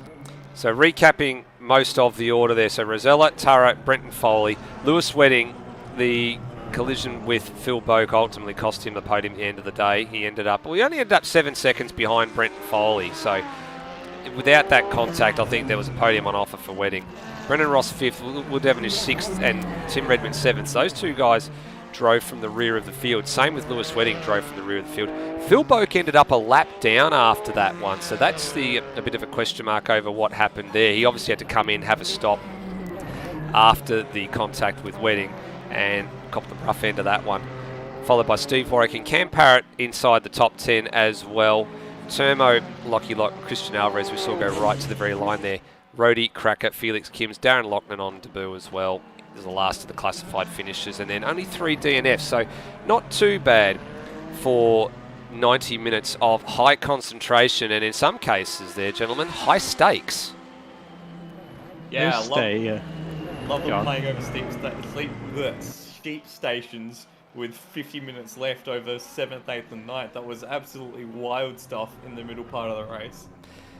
Especially a few moments in there with 3 wide moments and, side by side and space issues and stuff, Bagsy. It was a good race, actually. Good solid hit out for the first ever race in GT3s at Montreal. It definitely was. I note that at the end of the race, Wedding was 1 minute exactly behind Rosella.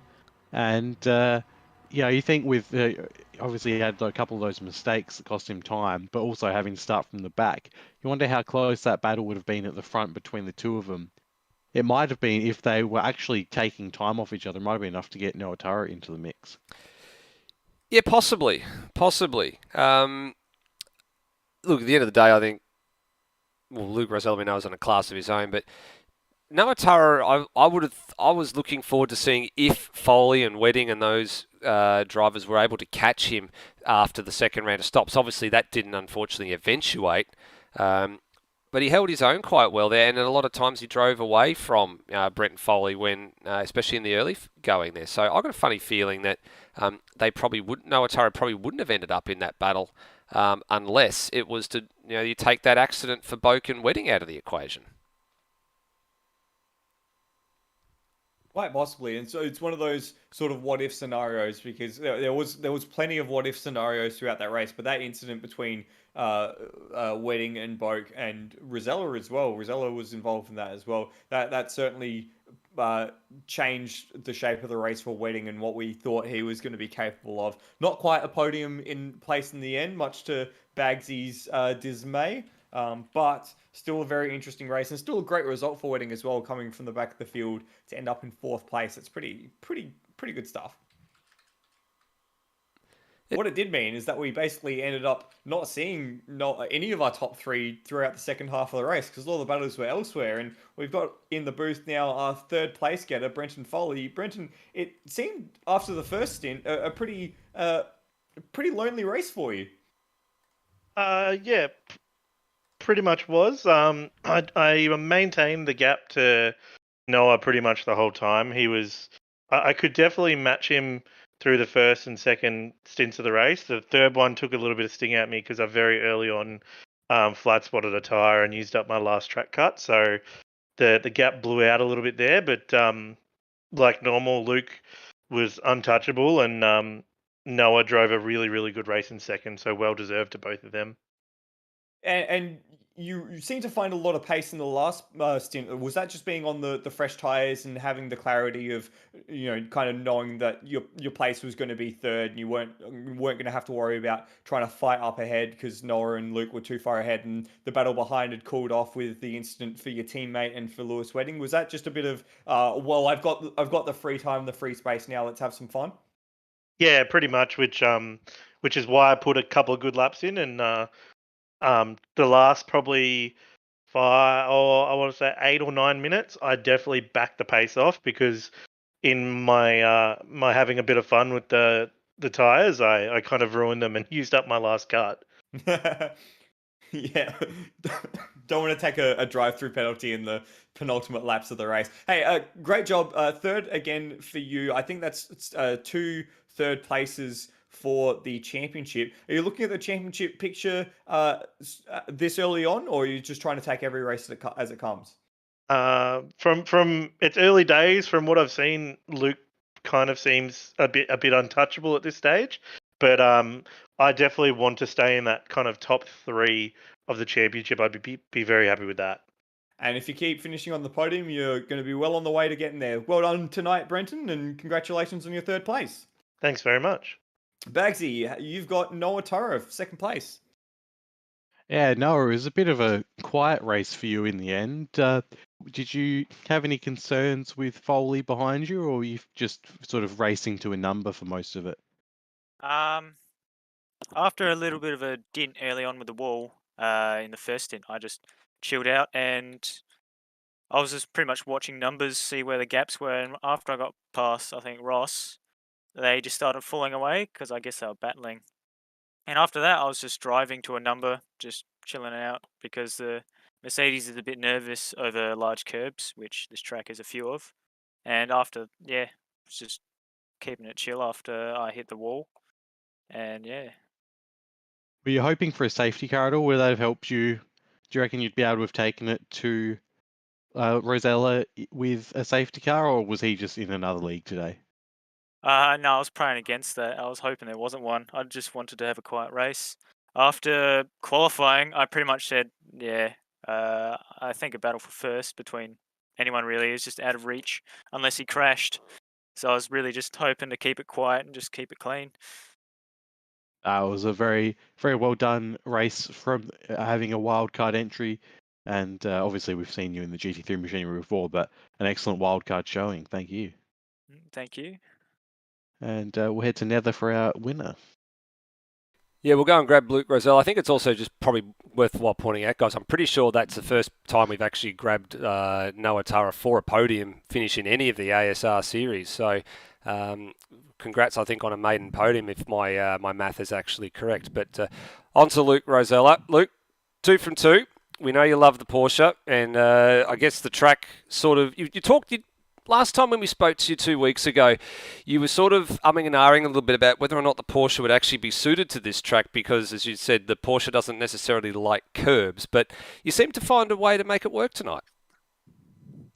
Yeah, somehow I did. I want to thank Lewis for giving me an amazing car this time around with the setup. So thanks to him, and yeah, it was on rails. It was bloody fantastic, and yeah, like I said, I was sort of umming and ahhing about it, but yeah, when I did some laps tonight, I quickly found out that hey, you can actually use the curbs in this thing, unlike last year.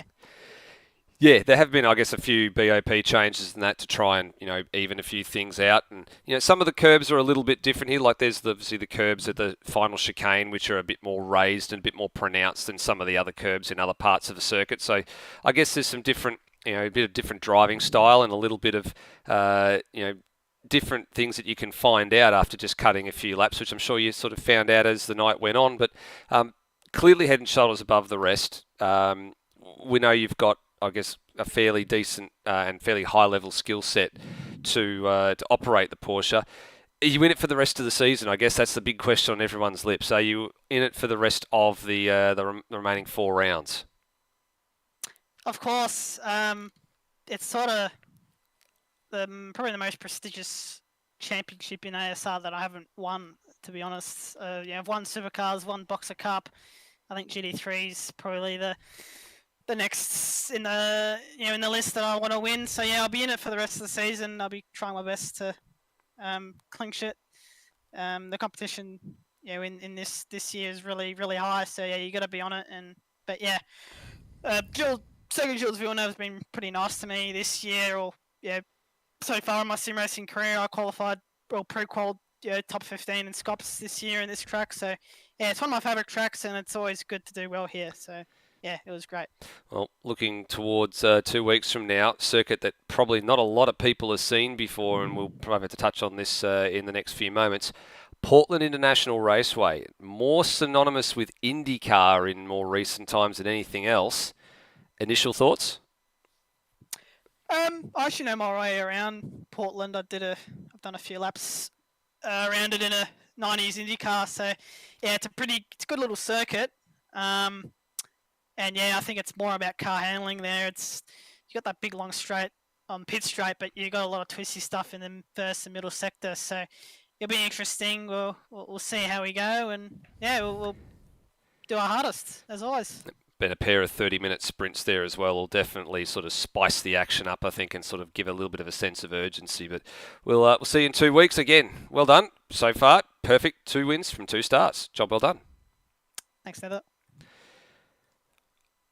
All right, Jensen, with our podium interviews over and done with for the night, we look ahead. Portland, it's up next in 2 weeks. As Luke Rosella said, it's going to be about the car handling. It's again one of those tracks that's not synonymous with sports car racing. It's more an IndyCar circuit, and a lap time that's going to be sort of just north of a minute. Probably about a minute, sort of 7 to a minute 10, I think, is the numbers that I'm sort of hearing. 30-minute sprint. It's going to be very, very busy. Yeah, we've seen the 30-minute sprint format throw some great racing. I think the Okayama twin sprint at the beginning of last season's sprint series, and then finishing it off with the Bahrain series. I think that might have even been in 2020 with my crazy prediction of Lime Mitch winning from the back of the field that he ended up pulling out the penultimate lap.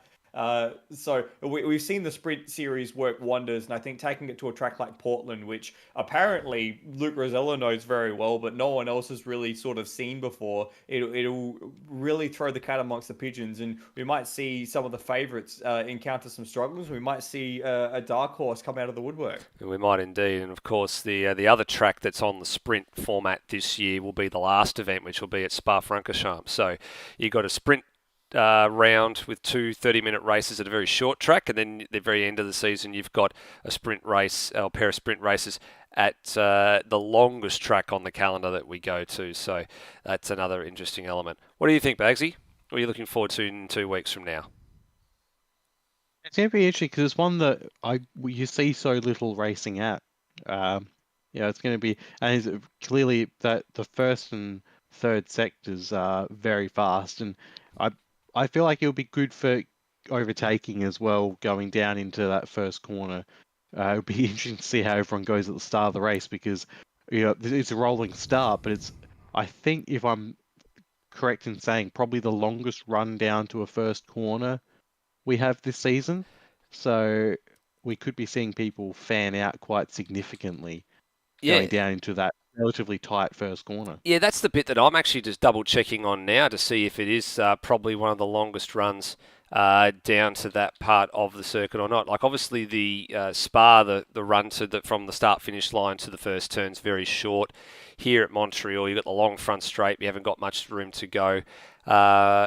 We've got Campo Grande, which comes up as round 4, Hockenheimring at round 5, and we had Watkins Glen, which I think Watkins Glen was probably the longest of the starts.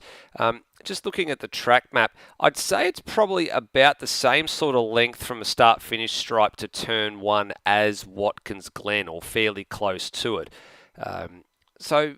But the difference is where Watkins Glen's got a lot of runoff and it's a fairly, reasonable speed corner. It's a very tight opening couple of corners at Portland, and there is a road that runs straight through as a runoff area. But if you're going to do that, you're going to have to be very careful when you rejoin on the other side.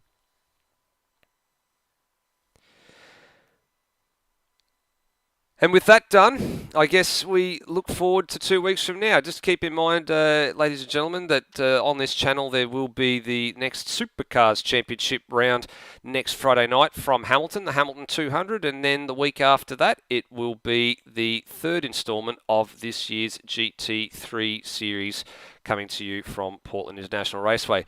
Until then, on behalf of Floody and Bagsy and myself, thank you very much for watching. Please, as always, drive safely. See you next time. Bye for now.